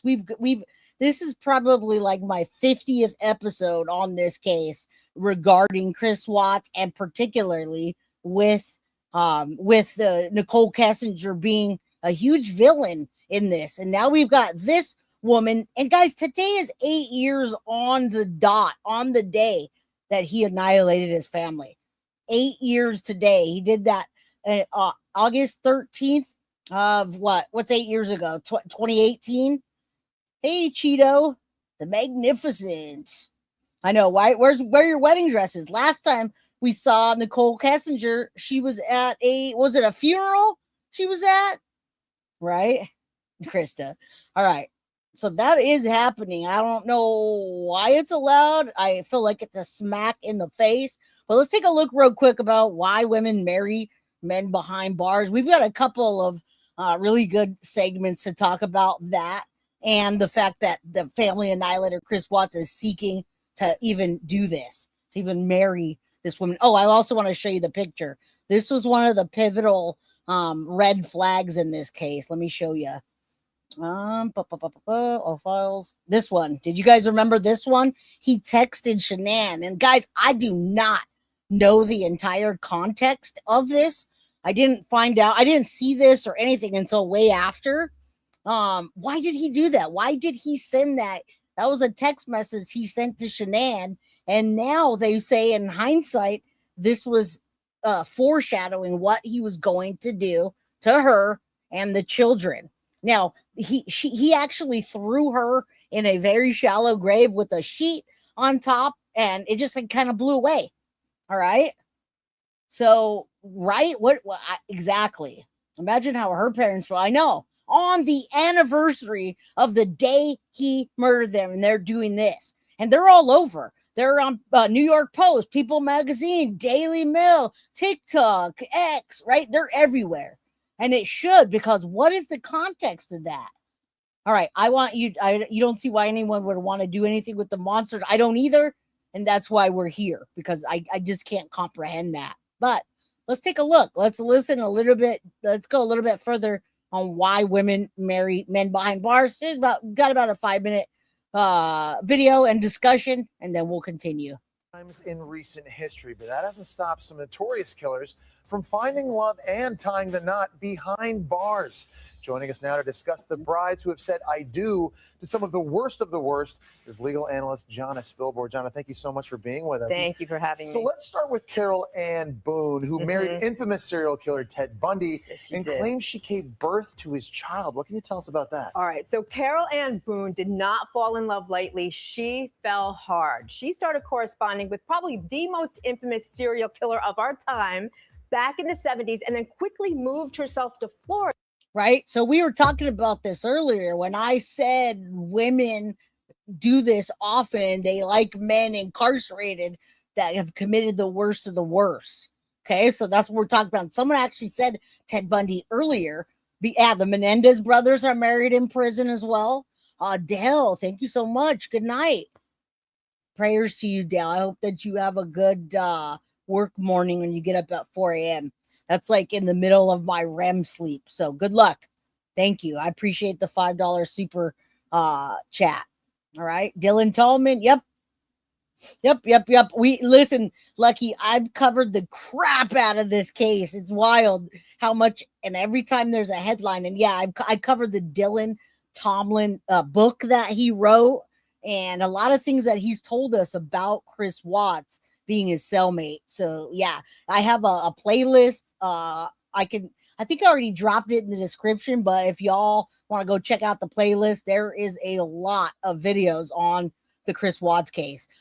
Chris Watts wiped out his pregnant wife, 2 adorable innocent girls, and his unborn baby Nico. And now Lizzie wants to marry him, and he's had several other pen pals to be closer to him. That's where their less than fairy tale wedding happened, and I'll tell you about that. She was actually testifying on his behalf in one of his trials when our most famous serial killer took advantage of a law that said if you declared you were married. Did you guys watch that? He literally he proposed to her while she's on the stand, and that was legal marriage. Then if you propose to someone in front of the court of law and a judge, they're married, right? And we can't even understand why anyone would want to do that, right? Why would that be a happy time? Married in a courtroom in front of a judge, voila, you're married. So while she was testifying, he proposed, and they were officially married on the stand. That same day, he was sentenced to death for the 3rd time. Okay, we're going to move on now to killer brothers Lyle and Eric Menendez. What can you tell us about older brother Lyle's marriage to Rebecca Sneed? All right. Well, first of all, Lyle has been married not once, but twice behind bars. His first wife was a former model, Anna Erickson. She divorced him. Why? Because he was pen paling with other women from behind bars. That marriage ended, and then he married Rebecca Sneed, who actually is now an attorney, a former magazine editor, and they apparently have had a pretty terrific relationship for the last 14 years. Okay, he's been cheating via pen pal. I've never heard that before. Yeah. What about the younger brother Eric's wife, Tammy Sockerman? So this is interesting. Now, guys, we've seen the Wade Wilson saga unfold. So think about that. Wade Wilson is one of the worst people, right? He dates men, he dates women, he uses men, he uses women, etc., etc. He's a pretty evil dude, but yet people just love him. Why? I just really don't know. Low self-esteem. I don't know, but that's why we're taking a look at this, because other women who married men behind bars, it just gives you an idea of who did and kind of why. Maybe low self-esteem, maybe control. Too, because she started corresponding with him back in 1993. She had a child from a prior relationship who she brought to prison to meet Eric, referred to him as her Earth Dad. And they've been happily married ever since. But in case you're wondering, they're not allowed. Neither of the Menendez brothers are allowed conjugal visits. So these relationships do not involve I want to relations. ask you about that then. How are they able to keep in these types of marriages, in these relationships? You know, so the experts say this, that when you're in a relationship with somebody behind bars, you are the person in control. And it lends itself, you know, that when they say you're in the honeymoon phase, when you get all giddy and butterflies, well, that honeymoon phase never ends because nobody's there to leave the toilet seat up. They're not leaving the cap off the toothpaste. And that's a perfect recipe for somebody who wants this type of relationship. The psychology behind all of this is just unbelievable. Okay, well, Jonna, it's not just the men behind bars that are getting hitched. In 1987, Manson family member Susan Atkins, who was sentenced to life for her role in the infamous Manson murders, she married Harvard Law graduate James Whitehouse. This is a wild story. Totally wild. Now, okay, so James Whitehouse, he was kind of a low-level criminal. He was on drugs, couldn't get work. He was really sort of trying to find his way. So who does he reach out to? A Manson murderer. He reached out to Susan Atkins when she was in jail, having read her autobiography, started to visit her for inspiration to try to clean up his life. And you wouldn't think it, but it worked. He eventually went to Harvard Law School, became a lawyer. He's still practicing law to this day and stayed married to her until the day she died. It was about a 22-year marriage. Really? Yeah, there is a big psychology factor in these cases. You know, there, of course, low self-esteem, control, etc., but there's definitely a huge motivating factor that contributes to this type of marriage. So I couldn't do that because intimacy is an important factor for me. Yeah, I couldn't do that when I would think, if I would sit there and think about him strangling his wife to death in the 2 to 5 minutes that it takes, and then smothering his 2 children and shoving them into the oil tanks where their skin sloughed off. I couldn't do it. I couldn't even get past that. So there you go. Crazy. Way. She actually inspired him to go to Harvard Law School. And who would have thought? I know. These are unbelievable stories, Jonna. Thank you so much for being here and providing your insight. Well, up next, I was on The Bachelor way back in 2000. That's funny. He's going on The Bachelor. I want to show you guys something else. Nicole Kessinger, the woman that started this all, the Jezebel. And I haven't covered this for almost 2 years. And that was the last time that when Dylan Tallman, is his name Dylan Tallman, the guy that wrote a book? Well, now we spotted Nicole Kessinger at a funeral. Boy, she doesn't look like she did, does she? It is her. I turned the volume down because it plays some stupid music that I can't play. Hey, Melissa, good to see you. Look at her. She's not so hot anymore, is she? Anyone still rooting for Nicole Kessinger? I know people have been searching for her high and low. Hey, HB Labs. I'd love to hear Dr. Bricados or Dr. Grande. Oh, we definitely can get into that. All right. Ew, scum, right? It's the skanky empanada. No, I never thought she was hot either, but by definition of hot, the fact that he had her posing in a bathing suit and he thought I was so sexy, it wasn't. But those are the images that we have ingrained in our freaking brain about this case. All right. Let me come back real quick here. I want to show you let me see. There's a response to this. This is Lisa Johnson, and she wants to clear up some of the details about when she saw Chris Watts. I'm going to go to that, and then we're going to continue. And I might do that porch video before I get into anything else. Who remembers the video of him on the porch where he's pleading for his family to come home? Guys, that video is the foundation for what we do nowadays. That video, The news video is a foundation of how we analyze people that are guilty in cases like this that go on the news and plead for help, and we can see their lies. That's this case. The skanky empanada. Right. She's the skanky empanada. That's what Watts Island calls her. All right, let's listen to what Lisa has to say, and then we'll continue. I've got much more for you, so stay here. Hit the like button. I will gift a membership as well, so make sure you do drop a comment and hit the like so you can get a membership. Wisconsin. I was in the visiting room at the same time he was. I was not there visiting him. Let's clear up some things from my last video. First of all, he has a girlfriend. She is biracial. She's 100% biracial. My children are biracial. I know what I'm looking at. I can see that she is obviously mixed. She's a light brown skin color. That's why I said she's light brown with short curly hair. He is in Dodge Correctional. I know that's where he is because I saw him there. So Dodge Correctional is in Waupun, Wisconsin. Waupun is a city. Waupun, there you go. Is the prison that he's in. There's also another max security prison in Waupun, Wisconsin called Waupun Correctional Institution. It's literally right around the corner from the other one. From what I understand, he was moved from Colorado to Wisconsin because he's like a high risk, high profile person. The Wisconsin prison system, you're just not in a lot of danger here. Literally, he got moved for safekeeping, safeguarding, whatever you want to call it. He was moved so he doesn't, get by the other inmates, because it's not likely to happen here. Yes, he gets visits. He's allowed visits. Guys, I can't understand why he seems to have so much freedom. Now, he was moved to Wisconsin for the maximum security prison, but it doesn't seem like it's phased him one little bit. All right. Thank you, Kelly. I appreciate you. Kim says all about that membership live. That's right. That's how we keep the channel going. Hey, Richard. Good to see you. Hello from California to Pennsylvania. All right, let's continue. It doesn't matter what your crime is. You're allowed visits. If you submit a visiting form, you get approved on the visiting list, you are allowed to go visit that person. Now, the only people that wouldn't be allowed to visit an inmate in Wisconsin is if they are his victim. Obviously, this woman was not his victim. She probably applied. They were like, okay, you're safe. You're not his victim. You can go. Then the visiting room is like 30 tables. They sit below your knees, and the COs will tell you which table you're sitting at.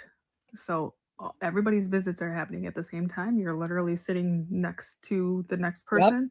Yep. And at Dodge, their visiting room is full every single time that they have visits. Dodge is the intake. Shout out to Mr. Mab. Welcome, Mab. Guys, you could drop your own link. You're a mod. Welcome, Mab. All right. He must think it's an all-inclusive resort. It feels like it because I've heard lots of stories about his relationships with men in the prison as well. Right. And I believe every word of it, every second of it. Then it means if you are a man and get sentenced to prison, you go to Dodge no matter what. You get intake, and then you get what's called staffed. You spend like 8 weeks there, and then they staff you and tell you if you're going to be in minimum, medium, or maximum. A lot of people ask me what he looks like. He looks a lot the same. He's got the receding hairline going on, and his hair is very short right now, or at least when I saw him in August. He's very slim. He was looking down a lot. He didn't even put his head up to make eye contact with the woman that was sitting with him. I assumed that they're dating because they kissed at the end. This is a contact visit, so they're allowed to kiss, hug at the end of the visit, at the beginning of the visit. In there, you can't hold hands or anything during the visit, but you can kiss and hug at the beginning and the end. And they tell you there it's like 7 to 10 seconds that you're allowed to interact and touch each other. And then when the inmates go back in, they have to go through a metal detector, and then they get strip searched when they go back in to make sure rugs weren't passed during the visit. They were very googly-eyed at each other. They were kissing. They said goodbye. She was very happy to see him. They said, "I love you," when they walked away. They were maybe 10 feet from me. They weren't very far away from me at all, so I could hear that last interaction. Aside from that, I was not in their conversation. They were reading a Bible together, so I know that was a lot of their conversation. But other than that, I don't know her name. I don't know who she is. I never saw her again. I never saw him again. Also, somebody said he's married. He's not married. He's Nope. not married. He's not married He yet. has visits with this woman often. I only saw them there together one time, but I talked. The other visitors said that they've seen her up there often. And now these are people that have their loved ones staffed there. So they've been coming there for years, and they've been seeing her come there for years. She's up there several times. So I don't know what their story is, but I know that they're not married. They're When not you're married staffed yet. there, you don't have to be married. You don't have to be related to have a visitor on your visiting list. So I hope that clears up a lot of questions. And if you have more questions, let me know. Chris Watts is in Dodge Correctional Institution in Waupun, Wisconsin. I was in the visiting room at the same time he. Waupun, Wisconsin, right? It's gross. And like I said, a lot of people think that they're married already because of her name and the Cracker Jack box ring that she's wearing. But guys, that's just not the truth. All right, let's take a look. This is I Don't Want to Be Second, July 4th. This is the first time Nicole Kessinger goes to Chris Watts' house, and in my opinion, covets it. Covets the family, covets being a wife, covets the house. All right. And we've always questioned what her role was. Let's listen in to true crime rocket science. All right. Let's take a look back at this, and then we'll continue. Thank you guys for being here. I still got much more to present to you. Let me know. Put a 1 in chat if you guys do want to watch the video. It's only 7 minutes, and it's Chris Watts on the front porch doing his rocking video and just lying through his teeth. Again, this is how we got these cards. Many of these cards and many of the things that we've learned and studied from the Chris Watts case came from that video. So put a 1 in chat if you want me to play that after or at some point today. I do remember him mentioning to me when he first tried to introduce me to Thrive was that you needed 1 patch a day. And when he would hang out with me, he always wore 2. Always wore 2. Okay. And Chris was never able to tell me what was in it. Like he not always, but when we first met, he was like, you should try this stuff. You should try this stuff. And I never wanted to. I was uncomfortable with it because I didn't know what it was. And I even had looked on their website and I still didn't completely understand it. And so I just he lost 13 pounds in about 5 weeks. In fact, I can give you the dates. He lost 13 pounds from July 4th to August 11th is how much weight he lost. Those are a couple of excerpts from Agent Kevin Coe. And now I've heard a lot of different theories about that whole Thrive situation and, the pyramid scheme and all of that, right? So I do wonder if some of that contributed to making him feel all tweaked out and I'm so strong and tough and this girl's coming on to me and she's so sexy and I don't know what to do with myself, because that's what happened, guys. That's what happened. He literally could have had his affair and then got a divorce, whatever, right? Whatever. Just freaking tell us about it, Tiff. He could have got a divorce, paid child support, whatever, right? Just grow some balls. But no, he took all of his family members' lives. And that's what I cannot understand. That's what I've been studying for years in these family annihilator cases. I just can't. I don't know how to connect the two things. Kobeck's call to Nicole Kessinger, Chris Watts. Oh, by the way, this was Nicole Kessinger taking her own glam shots, okay? When this case broke and they asked her for an interview, everybody wanted an interview with Nicole Kessinger, okay? These were the pictures and images she provided for the media. She went and had a freaking photo shoot, okay? With her giant pores. You can see every little pore in this. They didn't do that good of a job, lady. And your chapstick is smeared all over your mouth. Mistress on the 21st of August 2018, 8 years ago. On July 4th, Chris Watts' mistress visited his home in Frederick for the first time.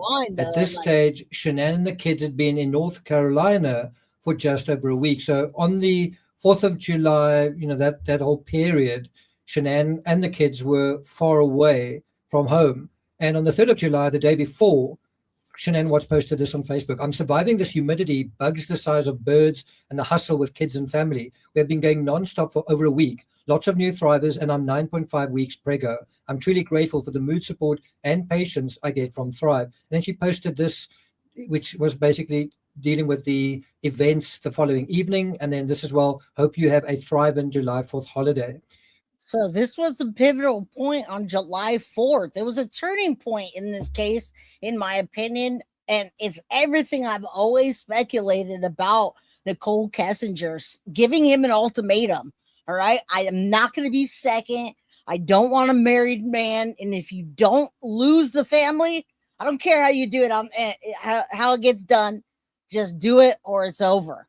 And then Jim comes over, and I'm going to hang out with Jim. And Chris Watts, in my opinion, is getting jealous, right? Shanann's out of town. I mean, this was a really quick, this was a complete whirlwind, guys. It happened so fast. When you look at the timeline on this, when you look at this stinking timeline, it goes from June 2018 to August 15, 2018. Between June and August, he confesses, but between June and August 13th, he also takes out his whole family, Shanann, Bella, Celeste, and Nico.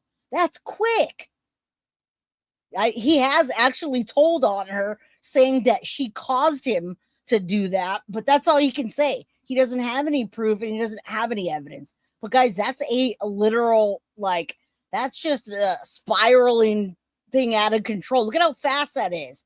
He had an affair from June to August. That must have been some golden, you know what? All right.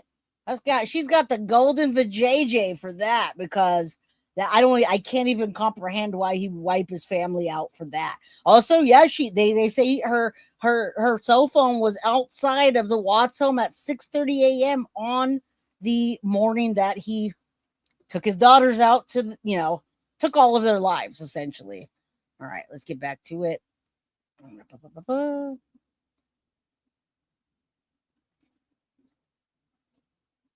And then she said, happy 4th of July to everyone. Stay safe and have a great day. July 4th was also one of the first times Watts fought with Kessinger. When he took a call from Shanann, Kessinger was so upset and felt she would always be playing second fiddle to Watts's wife. I got nightmares in my head, I fear I'm stood up until I can't get my mind. Sorry, guys. What is that? That needs to be, that's out of control. All right. This is their little sand dune trip. And you got Chris Watts pining over this nasty, skanky empanada. Kessinger being so upset about it, I think a case can be made to say July 4th was perhaps the day Shanann and the kids' fates were sealed, because it was on that day that they had this argument, Chris Watts with Nicole Kessinger, and she basically said how she felt. She didn't want Shanann and the kids to kind of come first, and she wanted Chris Watts to make her a priority. She didn't want to play second fiddle. Now, I know a lot of people will say, well, it's her fault that all of this happened, but obviously saying this to Chris Watts, he interpreted it in a certain way. And from July 4th onwards, Chris Watts was trying to think of ways to get rid of Shanann and the kids. And I don't mean murder. I mean, how can he get... Many people might not even know that he actually at least 2 times tried to poison Shanann to have her own miscarriage, right? To have an abortion, right? I didn't realize that. You're going to have to put Foxy in a timeout. Panda, panada power, empanada power, the golden vag. Get rid of them to make this person that he felt so strongly about first in his life, to give her basically what she wanted. And so in the beginning, I think he was thinking about divorce. But as we see through the phone data review, as time went by, Chris Watts was sort of unable to figure out how to even bring that about, how to take the first step. He was quite scared even to tell Shanann, that he'd had a change of heart.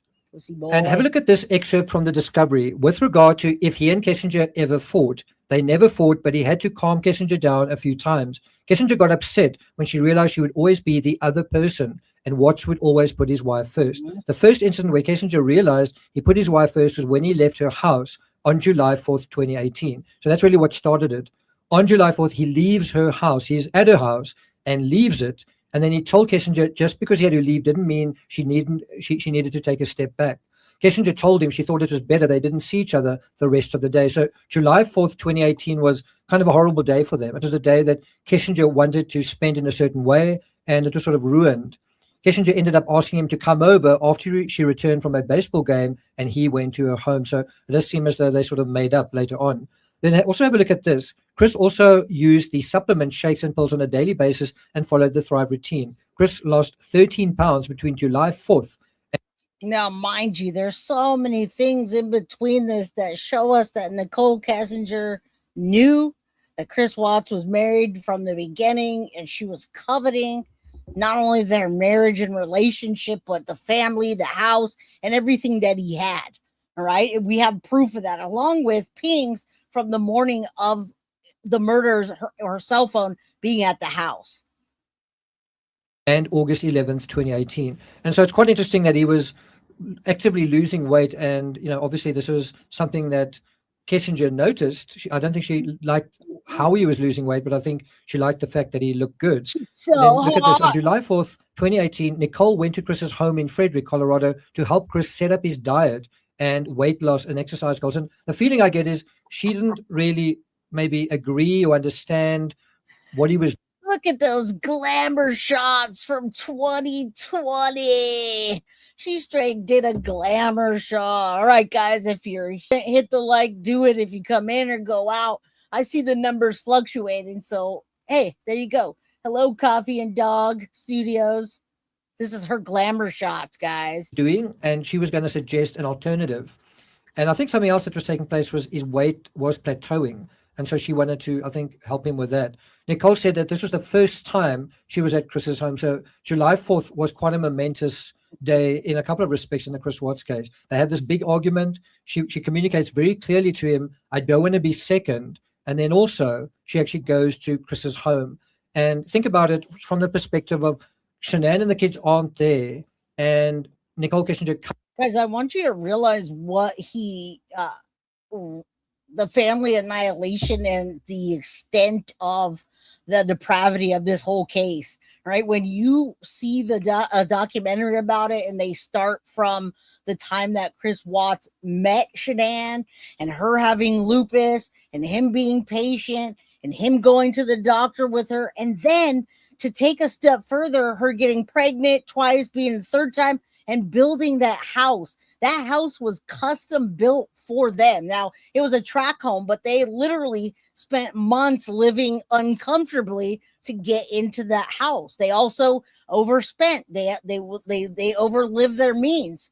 But what they did to get into that house and to create that family was just smashed from June 2018 to August when he confessed. That is so quick. Right, I want to know about that. I really do want to know about the patches. Where'd Tiff go? Did the patches actually really work? Should it cause, does it cause a mood problem? Does it make you feel like you're tweaking? I don't know. I'm just curious. What do you think? I know a lot of people have a lot of bad things to say about that Thrive community. Comes into the home. She has this perception. I'm not sure if it's that they're living beyond their means, but that there's a lot going on. But there's also the perception from Chris Watts that I'm here without them and I'm here with Nicole, and I quite like that. I like the fact that Shanann and the kids aren't here, aren't getting in the way. I don't have to worry about them. Anyway, after spending time at Chris's home on July 4th, Nicole went to the Colorado Rockies baseball game without Chris. So it seems like they had an argument at his home. The second and final time she went to Chris's home was 10 days later on July 14th, 2018. Meanwhile, it was raining in Aberdeen, North Carolina, and Shanann posted this picture of herself looking very happy. There you can see the Thrive patch. You can see the rain coming down the window of the vehicle. And then she posted this the following day. So much for 20% of rain, no fireworks for us tonight. So on the other side of America, in a sense, where Shanann was, the whole 4th of July fireworks was sort of a non-event. It kind of got rained out. And then also just interesting to observe was on July 4th, Shanann posted this aphorism and basically saying this with 3 exclamation marks. And the text you see is, there will be days when you struggle, want to give up and don't want to face the world. These are the days that define you. Never quit. And one wonders what Shanann was thinking when she posted this. But of course, at the time, what was going on was she was pregnant and her husband was cheating on her, and she was going to be called on later that summer to deal with the fact that she was in a rocky marriage. Now, think about how fast the timeline spiraled, right? She went to go visit family. She was out there for weeks. By the time he came out there to go get them, he had zero interest in his wife. He was having a full-blown affair with Nicole Kessinger while she was pregnant, and him trying to give her the old home remedy abortion. Thank you, Kim. Thank you. I'll leave that up there. Rest in peace, Shanann, Bella, Celeste, and baby Nico. Thank you. Yeah, fake book friends. I was Facebook friends with Shanann. She was very kind. She lived online. She really did. That was her job. And she probably needed to quit that marriage. And what did Shanann do in terms of that situation? Was she ready to face that? Was she ready to face that struggle? And if you think about it, what was if you think about it globally, knowing everything we know about the Chris Watts case, what could we say was the right thing to do in that situation for Shanann? Like, if you were a guardian angel, what would have been the right thing to do? Wouldn't it have been to say, you know what, this isn't actually working. This isn't a real marriage. This isn't real love. And so I do need to get divorced from you, even though I'm pregnant with your child. And so I do need to give up on this marriage. I do need to give up on our life in Frederick. I do have to face the world in a kind of different way. And this isn't going to define me. And so I do need to give up on this so that I can start something new. And, there's no way she could have seen this coming, guys, because it happened so fast. She was pregnant, dealing with her own pregnancy emotions and the fights that were going on between Chris Watts' parents and her. They didn't get along. And she said that the kids had allergies, and because the allergies, the mom didn't care. She gave them nuts anyway. I mean, the whole thing was just spiraling so fast. I don't think she had time to even get out of there. Yeah, he got her off guard. Absolutely. But luckily, her friend, had she not had that best friend that was super nosy, they wouldn't have found out so soon what Chris Watts did. She was supposed to go to a doctor's appointment that day, the day after she got back from her trip, when Chris went on to have sex with her and then strangle her. It just all happened fast. And she was telling her friends, like, he wants a divorce. Something's wrong. I think he's cheating. And then bam, that's it. They disappeared. I always think these aphorisms are quite interesting because sometimes they're telling us what we want to hear, and how good are we at dealing with what we don't want to hear. In any event, that is basically something that comes from the Kessinger tapes, episode 14, which is on Patreon. Got a whole bunch of tapes, audio and analysis on Patreon dealing with a series called the Kessinger tapes. If you found this little bit of analysis from the timeline interesting and you'd like me to continue with it, let me know in the comments. Also, a big 4th of July, happy 4th of July to all of our American viewers, our American audience. I hope it's a meaningful and memorable and happy day for you guys. And I hope it's not 4th of July, mister, but there we go. That was the first date. That was the first time she had gone to the house. 4th of July, a turning point in the Chris Watts case. All right, now we're going to hop to that video. Guys, thank you for being here. Thanks for supporting the channel. Y'all asked for it. I'm bringing it. Let's go. All right. Remember, let me put some of these up. There's another red flag, huge pivotal point in the relationship. Coffee and Dog Studio says Jay Shanann was destroyed by these 6 weeks. She didn't turn to her brother or parents. Her parents would have kept her with them if they only knew. I know. Thank you for, well, first of all, thank you for the super chat, and thank you for saying that, because I have been on Watts Island for quite some time. This is a case that just doesn't go away, and it also teaches us a lot about other cases like this, as well as Family Annihilator. So 6 weeks, man, 6 weeks. Deadline Crime says, nope, just me. Hey, Carrie, good to see you. Congratulations, newlywed. Speaking of that, look at the newlywed. They haven't got married yet, though. They applied for a license. They're not married yet. She's visited him 23 times over the past 15 months with contact visits of 3 hours, and they make out at the end of it. All right. We want justice. And we want to keep them in the spotlight and not Chris Watts and his new freaking fiance. I'm not muted. Can you guys not hear me? All right. Hey, Deadline Crime just finished a live, here to show support. Well, thank you. I think I actually found you when I was looking up the Watts stuff, but I don't like to restream people that go live.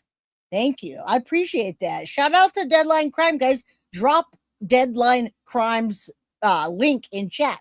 I love spreading the love. I'm wondering if he ever got physical with Shanann. She told a friend she was afraid of him and he was wearing a neck brace. And she was. And why was she wearing? That's an interesting point. Well, here's the lovely couple. There they are, guys. The happy, glowing, lovely couple. No, that's not Photoshop. That's actually them. All right. Okay, you got it. You hear it. You hear it. Shout out to Deadline Crime, Kel. If you know where the link is, and drop it. Drop it. If you got a link, if it's Deadline Crime, it'll be much easier. All right. And then here she is. Isn't she a beautiful bride to be? And then there she is with her last of her days of being a real estate agent. She's now working at a supermarket. Thank you, Foxy. Nothing wrong with working at a supermarket, but what's wrong is her marrying this monster. Not even a man. He's a monster. Some things you cannot get redemption from. And I can't say that. I'm not the person to say that. I'm not God. Only God could judge. But let me tell you, look at that. She's not going to have an easy life after this, right? Vomit. I love it. All right, let's hop into that. And then, guys, I assure you, I have more content for you. I've got more discussions about Family Annihilator, Chris Watts seeking to marry his realtor girlfriend, and other things that I still have to catch you up on. So stay here, would you? All right, let's take a look at this together. We're going to do this. It's only 7 minutes, but this is an interview that we're going to study for years. I do anyway. Chris Watts, WATTS. What's going on right now around your house? Thanks. Right now, you got K9 units, the sheriff's department. Okay. Everybody's like they're doing their best right now to figure out like if they can get a scent, see where they went. If they went on foot, they went in a car, they went somewhere. And right now, it's just like they've been on point. They're going through the house trying to get a scent, and hopefully they can pick something up to where it's going to lead to something. Yep. Look at that smile. She came home from the airport 2 a.m. and I left around 5. Now, listen, guys, as you listen to this, think of all of the other cases that we cover all the time.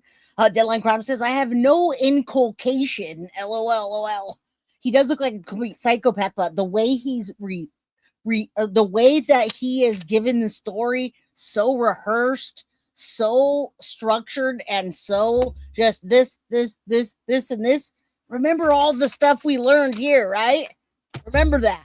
Let's pay attention. All right. Worst actor. But listen, Lolo. What about Jen Soto? Lolo. What about Chris and Katie Proudfoot? Lolo. What about all these people that have done something to their children, parents, and they go on and they do interviews like this, and people still support them? All right? We know that there's a huge lie in this, and yet we still don't believe it in the other cases that we watch where they're doing exactly the same. Chris Watts shake. He does the shake. He coddles himself. He retells the story again and again. Gotta learn from history. She's still here. And like about 12:10 in that afternoon, her friend Nicole showed up at the door. Like I had texted Shanann a few times that day, called her, but she never got back to me, but she wasn't getting back to any of her people as well. And that's what you said. What? He didn't even finish the sentence. I said, yeah, and she didn't get back to her people. Really concerned a lot of people is like, she's not getting back to her. Like, if she doesn't get back to me, that's fine. Like, she gets busy during the day, but she didn't get back to her people, which was very concerning. And Nicole called me when she was at the door, and that's when I came home. And then walked in the house, and nothing has vanished. Nothing was here. I mean, she wasn't here. The kids weren't. Guys, you know how things just vanish, right? It was a ghost town in here, right? You know, people, they just vanish. The list is too long to type all of them, right? You can't even breathe. Duper's Delight. I mean, the whole stack of cards is for you, Chris Watts. Here. Nope, nobody was here. What's your wife's name? Shanann. SHANANN. What's your kids' name? Bella and Celeste. Celeste. 4, and Bella's 4, Celeste is 3. And so, how many times did you try calling her? I called her 3 times, texted her about 3 times just to say, what's going on. Like because after I called her and texted her once, it's like.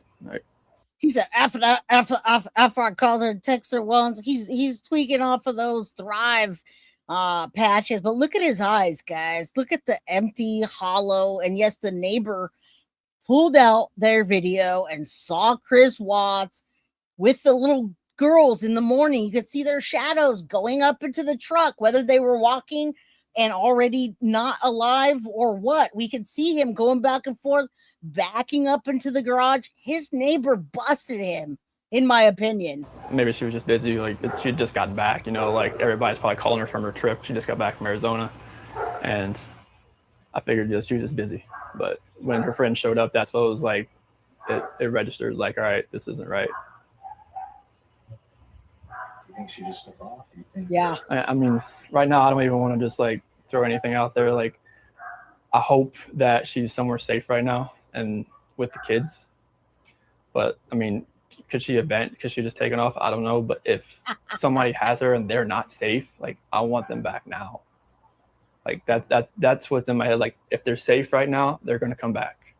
But if they're not safe right now, that's the. Now, we could go back and forth, Jet Set, on that, but I believe through the story that I've been reading and following that she was deceased. Shanann was absolutely deceased.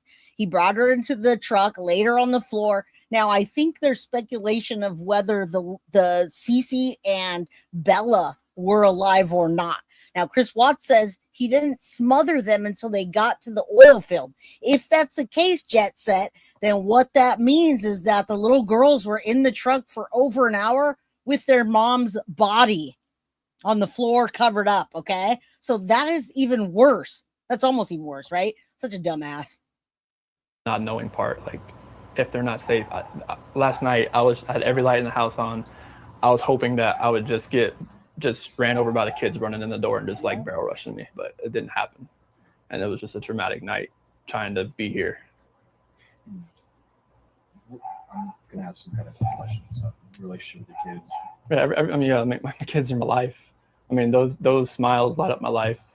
And there's like, I mean, last night, like during like, when they usually eat dinner, it was just like, I miss them. Like, I mean, I miss telling them, hey, you got to eat that or you're not going to get your dessert, and just like, you're not going to get your snack after. I miss that. Like, I miss them, cuddle up on their couch. Guys, it's been like a day. This bro already knows they're dead because he did it.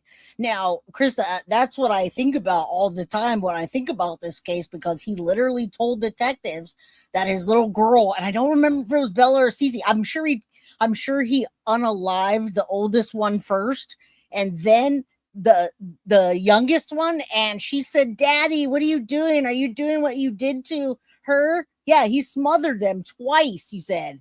Okay, yeah, that is pure evil. So that's what I imagine. All right, I imagine that. What's up, Scout from New York? Yeah, of course he knew. And the smiling, Duper's Delight. That's a Duper's Delight if I've ever seen one. They have like a Minnie Mouse couch and a Sophia couch that they cuddle up on and watch, Bubble Guppies or something. And it was just like, it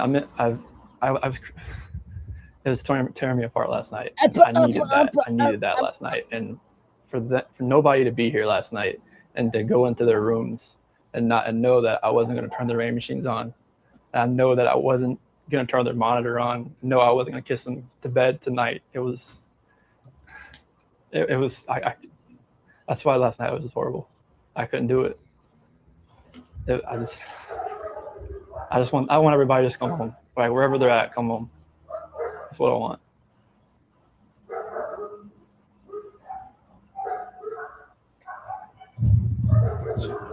Where is she gone for? Now, this video, as well as the neighbors' video that they were watching from the garage, those are the two big key points in this case where we knew Chris Watts was guilty, right? Smirking, shaking, using past tense. Yep, like Jen Soto. He's rocking like Jen Soto, and we call it the Chris Watts rock. That's what we call it over here anyway. It's a Chris Watts rock. Came back Sunday, said at 2 at night. Yeah, because her flight got delayed from Arizona because of like other storms around the nation.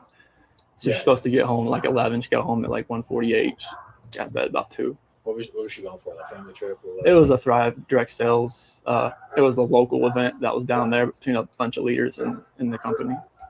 And that day she was back. I mean, I left work early that morning, like 5:15, 5:30. So like she barely got into bed pretty much. This might be a tough question, but did you guys get into an argument before? It wasn't like an argument. We had an emotional conversation, but I'll leave it at that. But I just want them back. I just want them to come back. And if they're not safe right now, that's what's tearing me apart. Because if they are safe, they're coming back. But if they're not, this has got to stop. Like somebody has to come forward. This is such a ridiculous interview, but it's such a good one. Right? It's such a good one. The official island name Watts Rock. I like it, right? Who's on Watts Island? I know Deadline Crime is on Watts Island. This has got to stop. As he smiles. You spoken to her family, like her parents? Yeah, they've been in constant contact, like every hour. I mean, everybody back in North Carolina and the East Coast. I mean, from Maine to Florida. What is her parents saying to you? They're just like if they need to get on a flight, just let them know, because I mean they feel helpless right now because they're on the opposite side of the country. I mean, this Colorado is. I mean, you can't just drive around and look. I mean, it's just like you wouldn't really know what you're looking for. That's what the cops pretty much told me. That first day, I was like, I want to get out and drive around this. You wouldn't know what to look for. Look at those blinks. What is law enforcement? What is the police or the sheriffs or your neighbors? Is anybody? What's police saying to you? Right now, this is what they're doing right now is with the canines in the sense. I think this is the biggest thing. This is the biggest thing they've done so far, because yesterday Frederick Police Department did all the searching of the house and try to gather whatever information they could. And with the detectives, officers, and sergeants, and today it's, I mean, obviously with all the activity that's around, it's there's a lot going on around here, and I really hope that all of this can lead to something positive. What did your neighbors, did they see anything? Did you ever see anything? No, like the police department went door to door asking, like, cameras and everything, just like nothing. And my last question, if you have any of those, feel free to step in. My last question, if your wife can see this, if she can watch this, what would you like? Again, guys, when someone goes on the news station, the reason that they are supposed to go on the news station is to raise awareness and find their family. Okay, they don't go on there because they want us to sit there and be like, look at, he's rocking or he's shaking or he's got Duper's delight. No, they do it so you can plead and say, Shanann, please come home. I miss Bella and Cece and Nico, and I want to feel the baby. And he doesn't do any of that. None of that. Okay. Look at that. He looks like, get real. Why are you even asking me these questions? Are you serious? Shanann, Bella, Celeste, if you're out there, just come back. Like, if somebody has her, just please bring her back. I need to see everybody. I need to see everybody again. This house is not complete without anybody here. Please bring her back. Yeah, that's it. I can take that mic off you. What kind of interview is that? What was that, guys? What was that face he made? What's going on there? All right, let's hop back into this. Chris Watts is getting married. He hasn't gotten married yet, and it has not been approved. It's been almost a year since he applied, and she changed her name and moved to Wisconsin. Chris Watts case out in was it Colorado, Dave? You were Frederick, all over Colorado. Yeah, this was all over this case. This was a family annihilator. And tell us why Chris Watts wants to get married. Well, just to give you background about who this Chris Watts character is, he pled guilty to multiple counts of first-degree murder. He did it to avoid the death penalty. He got 5 light sentences without parole, and yet there are women out there who want to marry this guy. He's a family annihilator. Go find someone else. What, like Osama bin Laden isn't available? Oh, that's right, he's dead. But, I mean, come on. There's got to be someone better than Chris Watts to marry. I mean, swipe left on this guy. There must be someone out there. So we're talking about a woman named Shanann Watts, okay? This is the woman who was married to Chris. Now, let me just say Shanann is what she wanted to be called, but her dad called her Shanann, and they used that name in court. So maybe Deadline Crimes is still here. Is that what you call her, Shanann or Shannon? Anyway, back to it. Christina, thank you so much. I was getting ready to read your comment, and it's a super sticker. Thank you. I appreciate that. All right. You got something to say? Let it go. Watts. She was 15 weeks pregnant. She had her daughters, Bella and Celeste, 4 years old and 3 years old. They were all reported missing. And Chris Watts gave these interviews saying, I don't know. He was feigning ignorance, pleading for his family's return, but then he failed a lie detector test.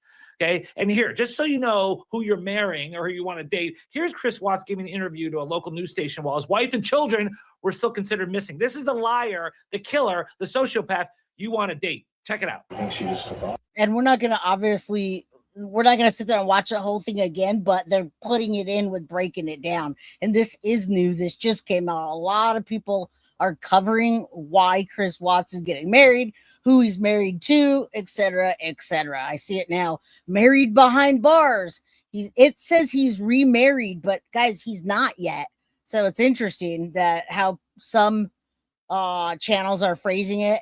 I mean, right now, I don't even want to just like throw anything out there. Like, I hope that she's somewhere safe right now and with the kids. But I mean, could she just taken off? I don't know. But if somebody has her and they're not safe, like, I want them back now. Can ask some kind of questions about the relationship with your kids. My kids are my life. I mean, those smiles light up my life. I just want them back. I just want them to come back. And if they're not safe right now, that's what's we just somebody has to made that comment. Hold on. If you're out there, just come back. What an asshole, Dave, because when he made that comment, he knew that he had killed his wife, left her in a shallow grave, and he put his little daughter's bodies in oil tanks at a petroleum work site where he was employed. And that's where they were when he made that statement. But for some reason, the Daily Mail is now reporting, as you mentioned, that he wants to get married.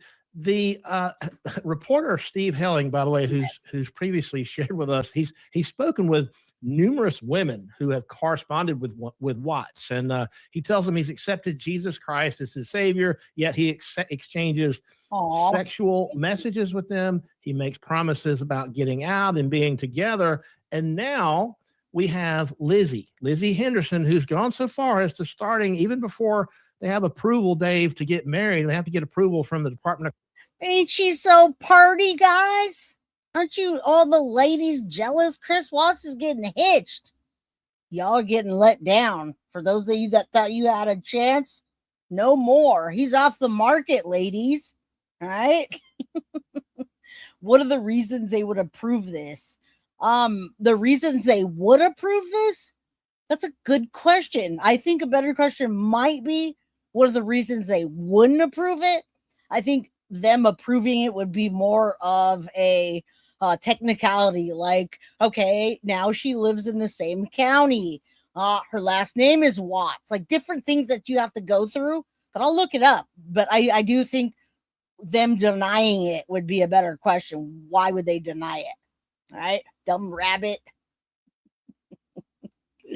Corrections, I guess, that she's already using his name. She's wearing wedding rings, and they've been seen, I hate to say this, they've been seen making out when they have contact visits with each other. I didn't know that conjugal visits were really a thing. It wasn't conjugal, it's contact. Apparently they get to have 10 seconds of hugging or whatever before the end of a contact visit. There's no reporting that we're aware of on conjugal visits, but they're definitely allowed to swap the spit and make out. Well, maybe if they don't actually consummate the marriage, she can get it annulled at some point when she comes to her senses. I mean, you really got to be scraping the bottom of the barrel. I mean, I'm sure someone in her life. You do got to be at the bottom of the barrel. Now, they can, Lucky. They absolutely can deny the marriage, and I'll tell you why. Okay, Chris Watts' prison marriage can be denied. Wisconsin DOC policy gives several specific reasons why. Number one, if the marriage poses a security threat, if the warden determines that the relationship doesn't create safety or risk inside the facility, officials believe the marriage could cause disruptions, manipulation, and security complications. They can deny it. Okay, they absolutely can deny it.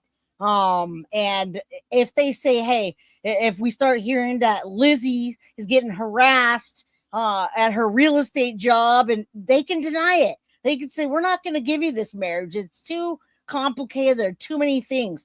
Secondly, if the prospective spouse is a victim or a co-defendant, then it's a no, obviously. Third, if the inmate can't meet DOC's administrative criteria. Wisconsin, they require formal review processes, including a marriage coordinator's evaluation, disclosure of the inmate's crimes and sentence length to the partner, and the warden's final approval. The warden can decide any reason to deny the marriage. All right. Fourth, if the inmate doesn't meet the sentence length requirement, Wisconsin generally requires that an inmate have at least 9 months remaining on their sentence unless waived. Watts is serving 5 consecutive life sentences. Fifth, if the warden decides the marriage is not appropriate, institutional concerns, behavioral, psychological evaluations, or any factor deemed relevant to the prison safety or order. And it could be safety of Chris or safety of her.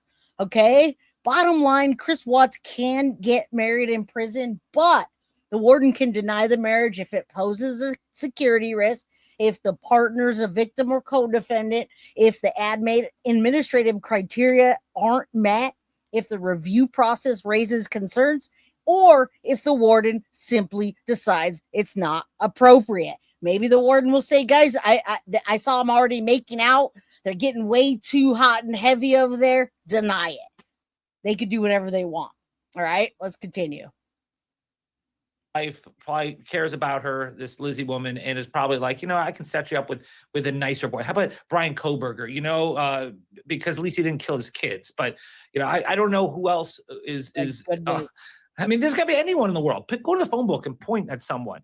And by the way, that's not endorsed on Brian Koberger, who's disgusting, evil devil. So as far as the gentleman, Mr. Helling, who was on our show before, the reporter, he's been a real leader at this. He is the fact that this guy's a hypocrite again. He's supposed to be religious guy. Now he's all into, chastity and religion now. But yet they sexed each other. And the prison logs show that Lizzie is a frequent visitor. And they've been making out. She spent Christmas with him. They could say, this isn't going to work for us. Jay has the receipts. They may be in shambles, but she has. You'll be back. Thank you. Thanks for coming by, Deadline Crime. I definitely subbed up to you. You forgot to email me. I saw your I've been subbed up to your channel, and I'm ready for it. Thank you. He wasn't even technically divorced, right? This shouldn't be allowed. It's wrong. He isn't technically a divorce, but I guess if you kill somebody, you're divorced. Again, guys, it's been almost a year that they filed to be married, and it still hasn't been approved yet. I don't think this is worth talking too much about, because it's just so gross all around, except to say that apparently Lizzie has not been upfront with her family about Watts's crimes. Her brother is a guy named Johnny Henderson, is currently in prison for sexual assault. And he told Steve, thank you, the reporter, that his sister, Lizzie, told me that he, Chris Watts, was serving time for committing a murder. But she made it seem like the person he killed stole something or did something wrong to him. Okay. Yeah, he said he confessed and said that he felt trapped by his wife and kids and wanted to start over with a girlfriend. Speaking of which, Steve at the Daily Mail, Steve Helling has told us, quote, "We'll run a story and like clockwork, another woman will reach out to me on social media or whatever and basically be like, I thought I was his girlfriend." And our producer, Michelle, basically says that she's guessing that he's hearing a lot from disgruntled pen pals now that this news is breaking. Yeah, there was a case down in Southwest Florida. I always forget the guy's name. He's the handsome devil, they called him. Wade Wilson. There you go. Not handsome. He ran over a woman he just was walking on the street. He brought her into his car and then killed her and ran over her so many times it was like spaghetti. That was his words, not mine. He also killed another woman. There's a double murder, and yet he continues to get all these love letters behind bars of women. Guys, if you watch that documentary or the video that they put out on Wade Wilson, it's kind of cheesy a little because they go from cartoon to not, but Wade is a total toad. Wade doesn't care about anybody but himself, and he doesn't even care about himself. Hey, the real Italian true sleuth, how you doing? And good night, Kim. We don't want anybody getting worked up.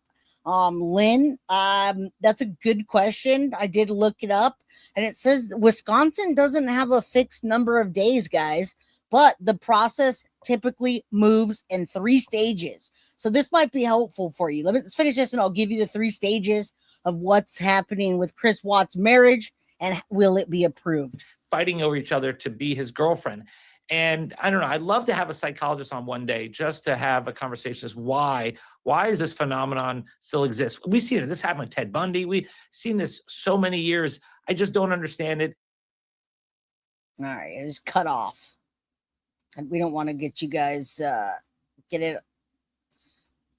the volume coming way up. So let me do this real quick.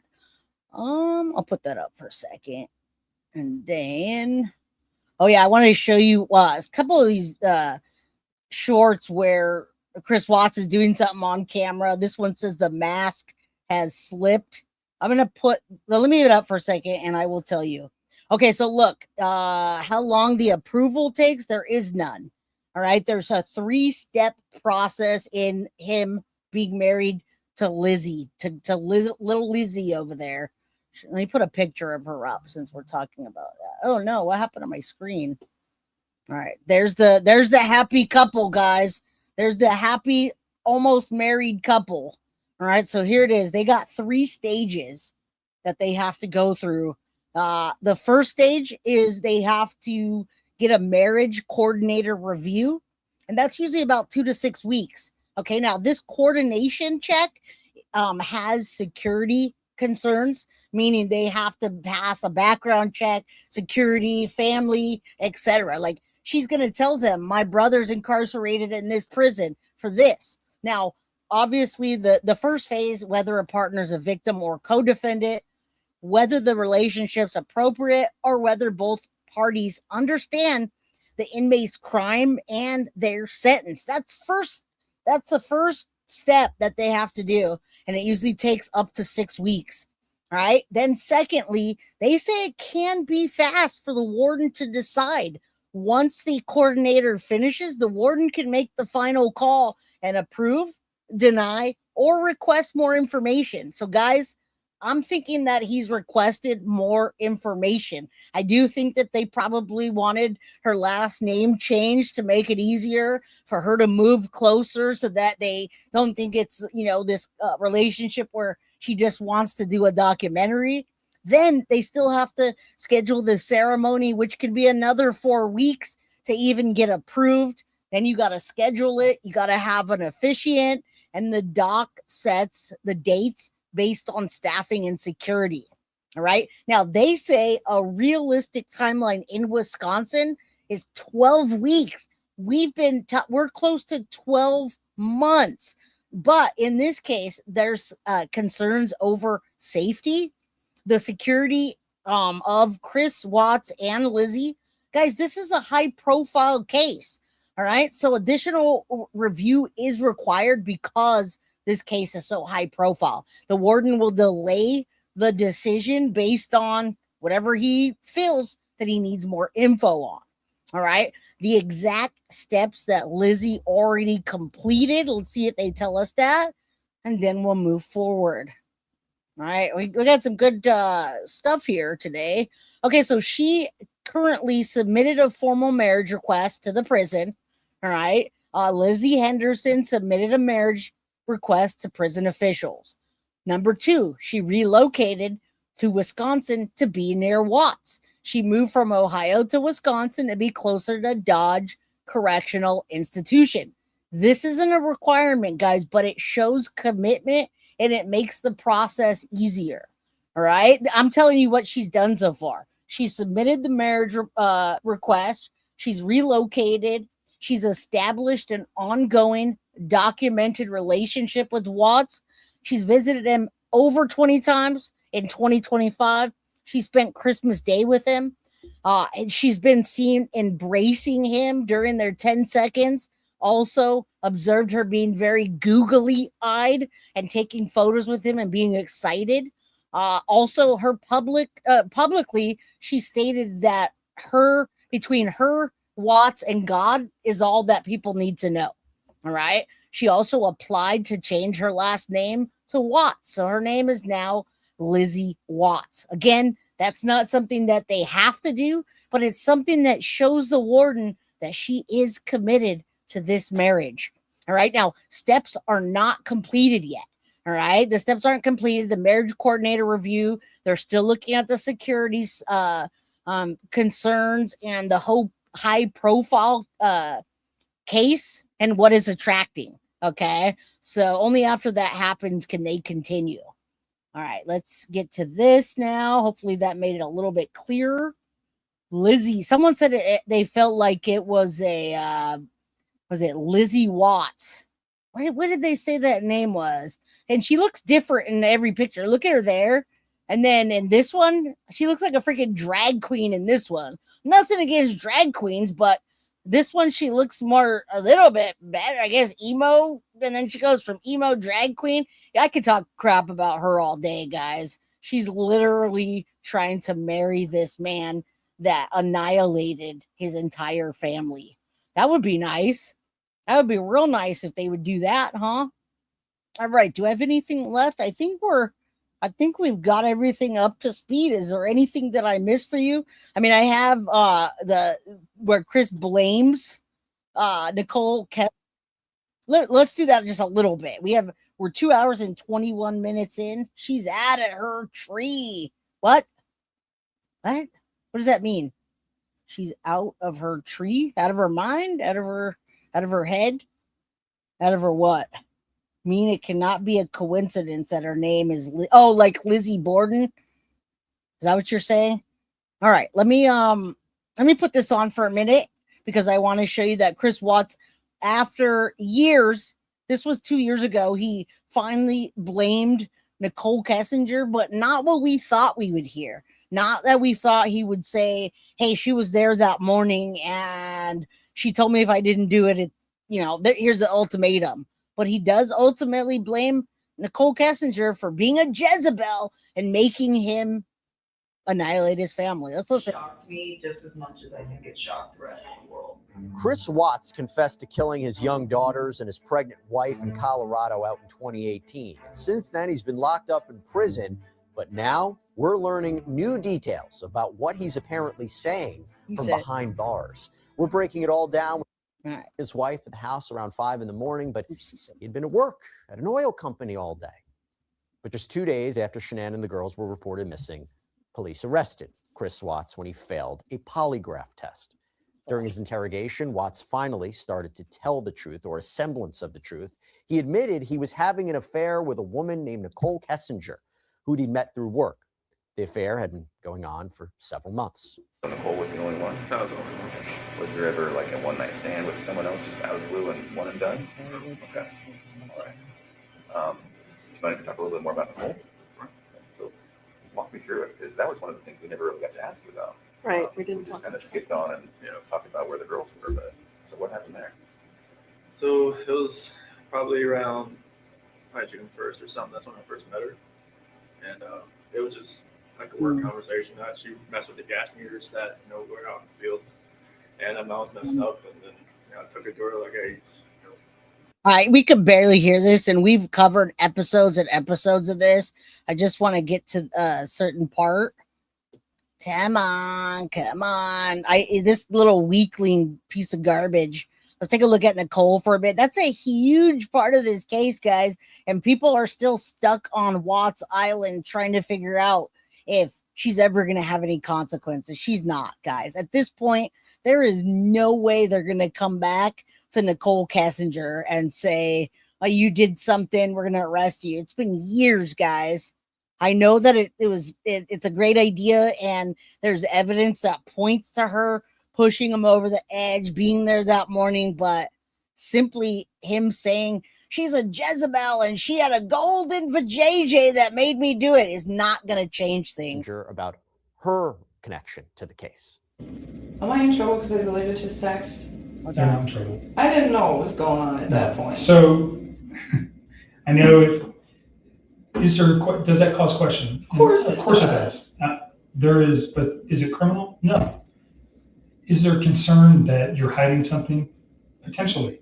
That's why I want him, or I wouldn't be asking for him. I know. And you've been upfront with me about everything. I don't have a concern that you ever told Chris, I don't want you, go kill. Okay, that's what I'm gonna do. I'm gonna use that to wrap this whole episode in a gift wrap and a bow with the camera, the next door neighbor's camera. Golden vajayjay inside the neighbors. Yes, I'm gonna do that, right? I'm gonna find that and do it right now. That's why I wanted you guys to let me know if I missed something major from this case, and that is major. The video that played inside the neighbor's house is what caught him. In my opinion, what made the police so suspicious, and the neighbors say he did this. He did something. This isn't right. Let me find it real quick. Your wife, or get rid of your kids, or I don't want to date you if you have kids. None of those things ever came out of your mouth. We've talked about that. So, but until those text messages that are deleted are there, and all that, it's just speculation. But it's kind of like, why did you do that? And I get your excuse. I understand what you're saying, that on Tuesday you realized who this man was and what he had done. You didn't want him to be part of your life anymore, so you got rid of it. I didn't even want to see my phone. It was like freaking me out because I remember I had deleted them, and then he sent me another text, and then I deleted that one too. Right. This is a sad case, but it is an important one to tell nonetheless. And one of the reasons we're able to present you stories like this and talk about the law and talk about the facts is in large part to the blah, blah, blah. We like you, Jesse Weber, but not that much. All right, let's take a look at the body. We got the body cam and the neighbor's system. Okay, the reason I say body cam is because there's raw body cam, and that is from the officers that were looking for and investigating this. See the body cam and then the neighbor surveillance. So we're not going to sit there on dead air, but we will watch it. And a little context, this was Chris going to the neighbor's house because law enforcement came over. And, we saw the law enforcement going through the house and finding out what happened, where she is, etc. And the neighbor said, I have surveillance footage you should come check out. And here we are. All right, Lolo says this has been fun. I used AI.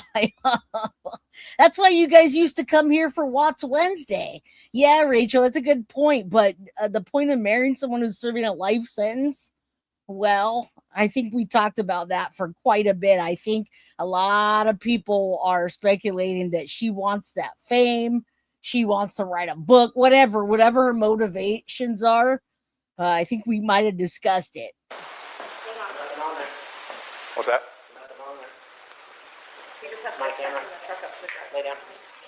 Loading my stuff up in my coolers, my water jugs, my book bag, my computers, some of the tools that I have in the toolbox. I knew I was going to have to do some fucking I'm gonna grab a drink. That's why I was out so far. Is this on continually Yep. recording? Yep. Well, It's not. Is it motion or is it? Event. Okay, so it's motion. any motion events that happens. I get cars driving from this street, and this is him at 517.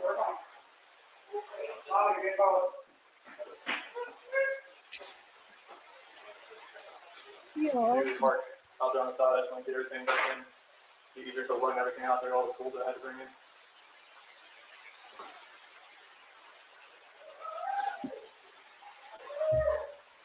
Arrest me now.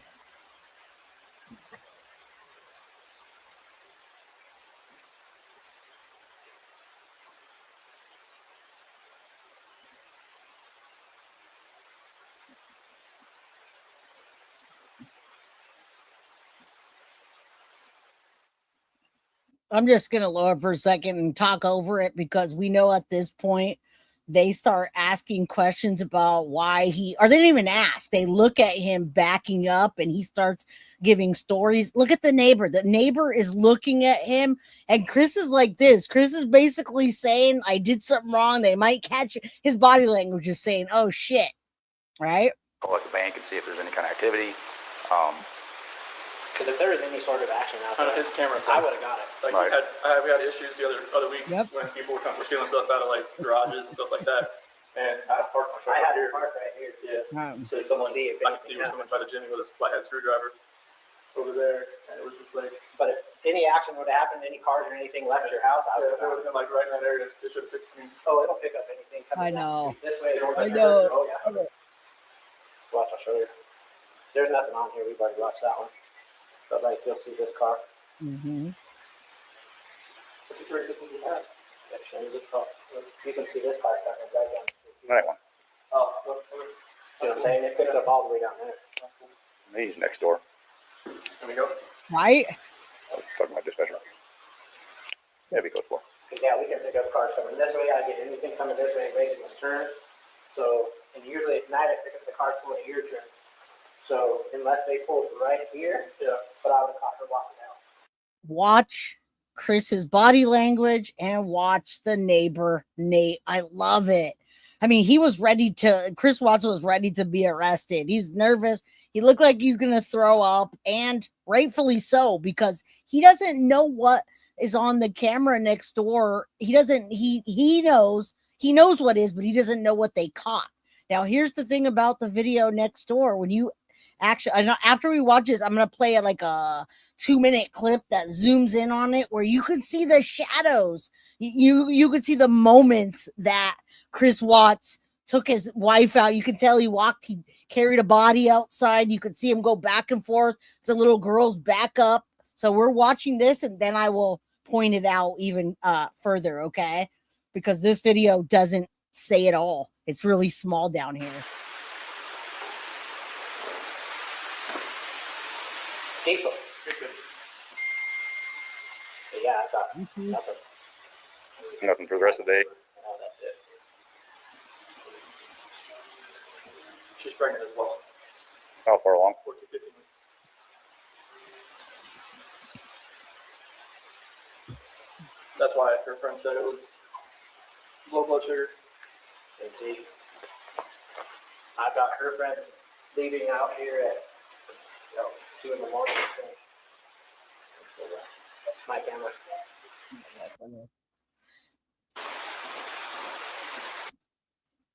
Look at him. He's like, please don't catch anything. Right there. So as soon as it takes that motion, it like back off. Okay. I thought you. Right there. That was the start of the video. Yep. 148. In the morning. Look at him. I didn't pick her up going into the house though. It didn't. And I usually pick him up when he comes walking through here. Mm-hmm. I pick him up. So it doesn't show her walking into the house.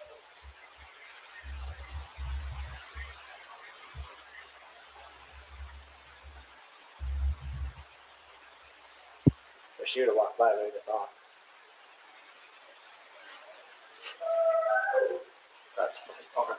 The other dogs. They see all these people coming in. We're like, let's go. Yeah. His rocking is ridiculous, but I got to show you something real quick because this is right when literally law enforcement is saying that she came home and she never left the house again. They know she came in the house that night. So I'm going to just cut back and forth really quick. This is a surveillance from their ring camera of their front door, Vivint, whatever you want to call it. It's like the ring camera where Shanann comes home at like 2:00 in the morning from her work trip. Guys, she never walks out of that house alive, all right? She never comes out of that house again. That's one thing that doesn't happen. We don't go into our house, but then never come out. And this reminds me of like Maya Miliete and that case where she walked in. We clearly saw her drive, park, walk in, but never come out of the house again and then just go missing. That doesn't make sense. All right, so this is the last time Shanann ever came home, but she never left the house again alive. There's no sound or anything. It's just her coming home. Her friend Nicole is dropping her off, coming back from the airport. She walks in, and guys, she never walks out again. All right. Oh, I didn't do that. Right? That was just a quick clip, but I thought I'd show you because that's what they were looking for on the neighbor's camera. They were trying to see if they caught her going in the house or coming out of the house, something, but nothing. All right, let's go back to this.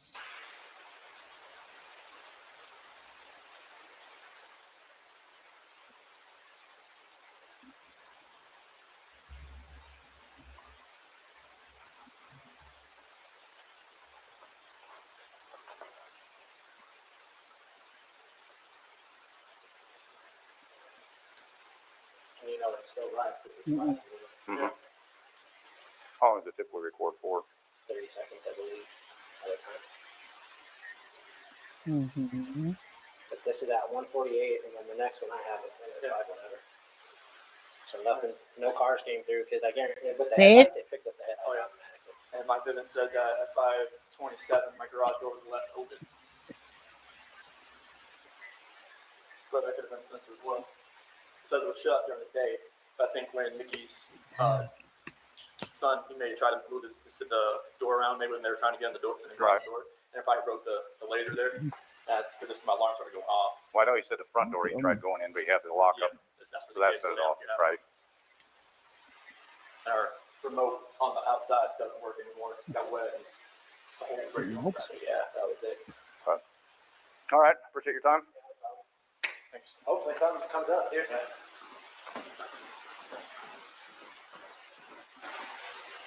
Now, the reason I'm turning it up is because as you saw, the neighbor was side-eyeing him the whole time. Now he's going to tell law enforcement something's wrong. He did something that he doesn't act like that. That's not his normal. All right. So there we go.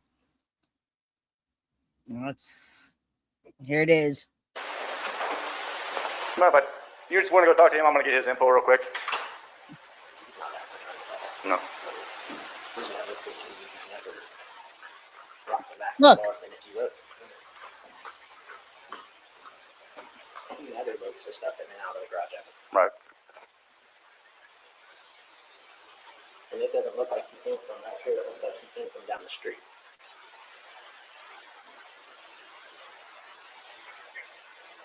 And then the other thing that doesn't make sense is why would he pull past the car? You can see him pull past.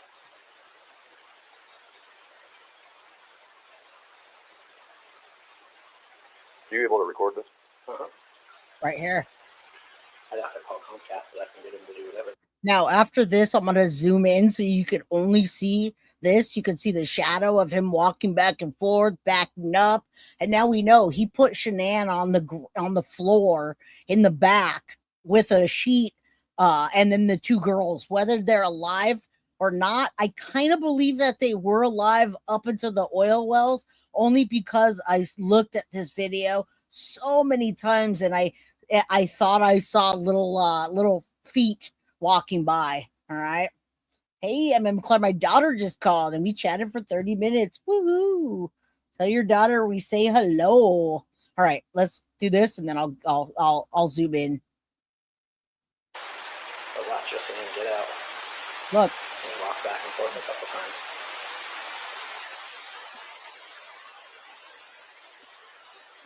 To be completely honest with you, my wife and I were kind of wondering when she was on vacation if something happened, because I've heard them full out screaming at each other at the top of their lungs, and he gets crazy. Does he? And that's pretty recently?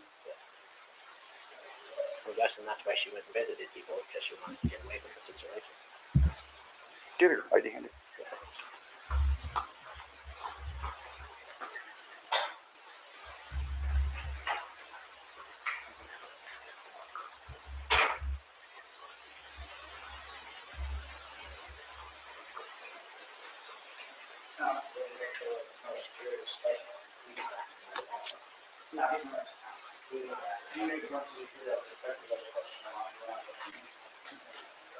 I just don't understand why he keeps explaining himself over and over what he's getting exactly, what he's doing exactly. See, that's not him. He usually knows that. You want to look?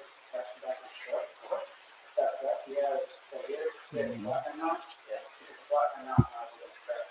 Well, that was always back there. Well, yeah, but this is weird. It's not that. What's your phone number?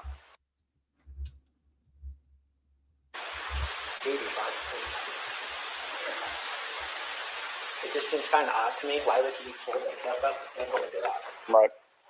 Yeah, I've never seen him pull back. I've never seen him. If he loads his stuff, he normally just walks back and forth because I get him on camera. What does he usually load up? All he usually has is a lunchbox and a book bag, looks like a computer, and usually a water jug. That's it. But the fact that he was in here and explaining to it over and over and over. Claw, you know I love you, girl. And I'm saying this in the nicest way possible, right?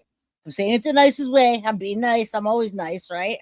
I know I'm triggering, but listen, Clark, the photos that I talked about a little bit ago with the solid black background and the giant pores, the one that I called Nicole's Kessinger, her photo shoot, her glamour shots, those were not professional magazine photo shoots at all. Those were actually personal photos that she took, and they appeared to be in that magazine. Kessinger herself did those pictures and circulated them on social media and YouTube. There's no credible source to say that a magazine or any photo shoot ever did those pictures. Those are personal. It's just like a simple black background drop with lighting and nothing professional, no watermarks or metadata. But they've circulated on social media due to her releasing them. Okay, I knew I didn't get that wrong. Now, I've been covering this case for a really long time, and those photos were provided by Nicole Kessinger herself, right? They didn't take those. That's what she wanted to do. All right. She wanted those photos to represent her. Look at this guy's face. He literally looks like, he's like, dude, he did it. Go get him. He doesn't look worried. He looks like he's trying to cover his tracks. You know what I'm saying? Right. And if he's loading his stuff, why isn't he walking back and forth? But I can't see what he's doing in the back of the truck because he pulled into the garage. Yeah. And he knows my camera's there. Any other neighbors have cameras around here, you know? I'm sure a bunch of them do, but not that I know of. Okay. Hey, I'll look at it. Yeah. I'll do a search here in a minute. All these boards kept coming up missing, so we moved in here. I put this in.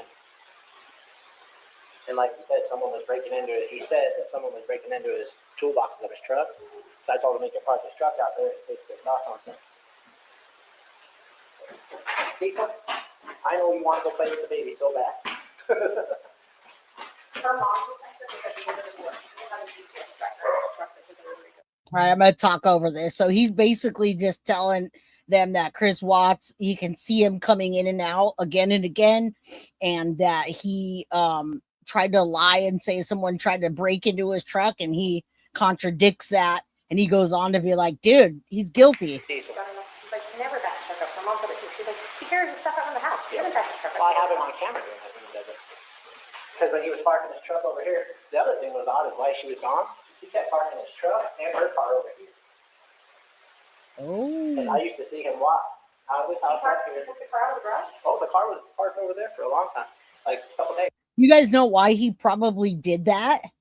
he probably did that because he was walking through the garage, right? When Shanann was gone for 6 weeks, he would park across the street and then walk because they had a Ring doorbell camera in the front door, and Shanann would have seen him going up to the front door and bring Nicole Kessinger in.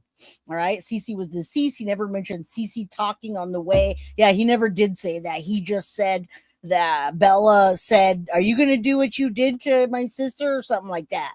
All right. Inquisitive P's here. Thank you. All right. We're going to zoom in just a second. Let's. This is past weekend? No. It was when she was out for the 6 weeks. Oh. But I thought it was kind of odd that he never parked in front of here or right here. He said someone broke into his truck and he parked over there. I have no idea. Hey, he's acting so suspicious. He's normally, you can ask them, he's normally quiet, real subdued. He's over here telling you 3 times what he took out, what he did, what he did, what he did. Look at that, He's man. Yeah. He never talks. So the fact that he's over here blabbing his mouth makes me kind of suspicious. Yeah, but I mean, put yourself in his situation. Oh, I agree. You know, anyone's going to be nervous. You don't know what to do. No, I agree, but I'm just saying the way he told you 3 times what he brought with him, why is he telling you exactly what he brought with him instead of saying, oh, they didn't see anybody out here, didn't see anybody doing anything? You know what I'm saying? Mm-hmm. Why is he so worried about you knowing what he's carrying out? That's all I'm saying. What's that? He's talking to him right now? Okay.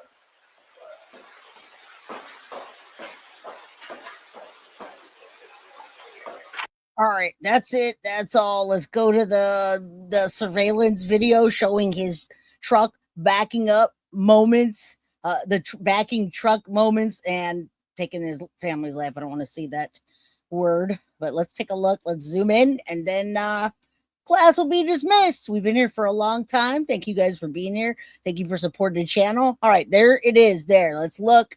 I'll make my screen full so you guys can actually see it. Or try to see it. If you look over there where the light is, look to the left where the light is and watch that.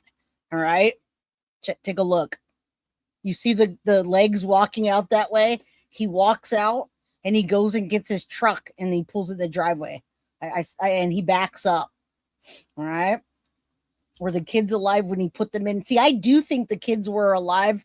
At least one of them was alive when they went in the truck, because if you watch the truck as it backs up, you're going to see like little shadow. I've studied the crap out of this video, and I see, and other people seen little shadows walking by. He goes by several times with the children and with Shanann. Thank you, Lolo. I appreciate that. I appreciate all of y'all. You see him? There he goes. First he went and walked down, got the truck. Then he's putting, what is that back there? Gas can or something. Shanann is not in the back of the truck. She's going to be in the back of the cab. So he took the gas out. He's moving stuff and rearranging it around. You see the legs. They were alive, allegedly. Some people speculate that he smothered them at the house, but I think they were alive by watching this video and seeing the shadows. And, the fact that, yeah, I do think that they rode all the way to Survey 9 and their mom was on the floor, not alive. All right. There it is. He goes in and he goes out. And again, Shanann went in at 2:00 in the morning, but she never came out of that house again. I know, the kids. Mofo kids. All right, and again, we've studied Annihilators because we've been doing this MK Confidential series. Where'd it go? And we okay, so it went up to that. Let's pull this down. All right, guys, so there we are. Chris Watts is marrying a lucky lady. Survey 319, thank you. Survey 319, that's where he ultimately went. And let me see if you guys can see where they found the body. Survey 319. They don't have it anymore, by the way. That whole thing, like, it's not Anadarko anymore. It's not any of that. Drone footage shows the body of his wife where the Watts body was dumped. Did you know that? Hold on, let me Let me show you this from above, because they had a drone out there looking. Check this out, guys. This will wrap it up, okay? This will wrap it up because I really need you to see. If you don't know about this case or you forgot, I really need you to see where he dumps the little girls and where he dumps his wife's body, and a drone catches it. You can see it from there. Look at that. All right, take a look. They've got a drone up there, and he put Celeste in one, Bella in the other, with an 8-inch diameter hole. He shoved them in, and then he took her out here somewhere in this vicinity, and he dropped her with a sheet. Let's take a look. All right, there's no words, so we're good. I just want you to take a look where he left them. Thank you, Sadie's mama. School is always rough. The first week is always rough, but we're on it. All right, do you see that? That's what the drone caught. Now look at that yellow. Look at the red circle. That is his body right there, guys. Her body with the sheet. He buried her in such a shallow space that you can see it from there. So once they start looking, they're like, oh yeah, it's right there. All right. You see that? And then there's 2 little hatches up at the top. Small 8-inch diameter hatches. He went on to explain how he got the girls in there and where they went. Look at that. So he walked up on the stairs, put one in each hatch. Do you see the hatches on the top? They're circular, and they're pretty small. And then there's Shanann. That's caught on drone, guys. That was caught on drone. That's the sheet. He took that sheet off of the bed because, remember, when he choked Shanann, she was also pregnant, but she relieved herself on herself. All right. Do you remember when he talked about that? Especially if you strangle somebody, they usually lose their shit, so to speak.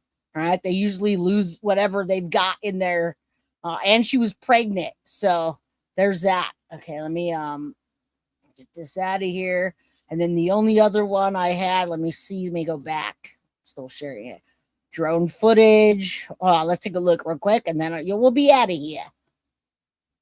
Let's see what this one is. While agents were sitting with Chris Watts trying to extract the information to locate his family, a drone was flying over the exact location where he just dumped the body. Footage, exact moment they located Shanann's disturbed oil, the bed sheet he wrapped her in the black garbage bag. All right.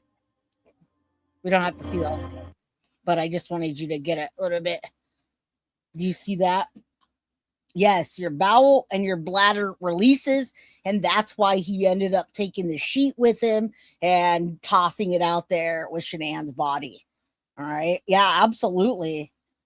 I think the biggest thing for me, the biggest problem I had was thinking about the description of the children and the first responder that had to quit doing any of that because they saw Cece and Bella's body come out of the oil tanks. Now, it had been in there for days already, so the skin was sloughing off. You know what that means.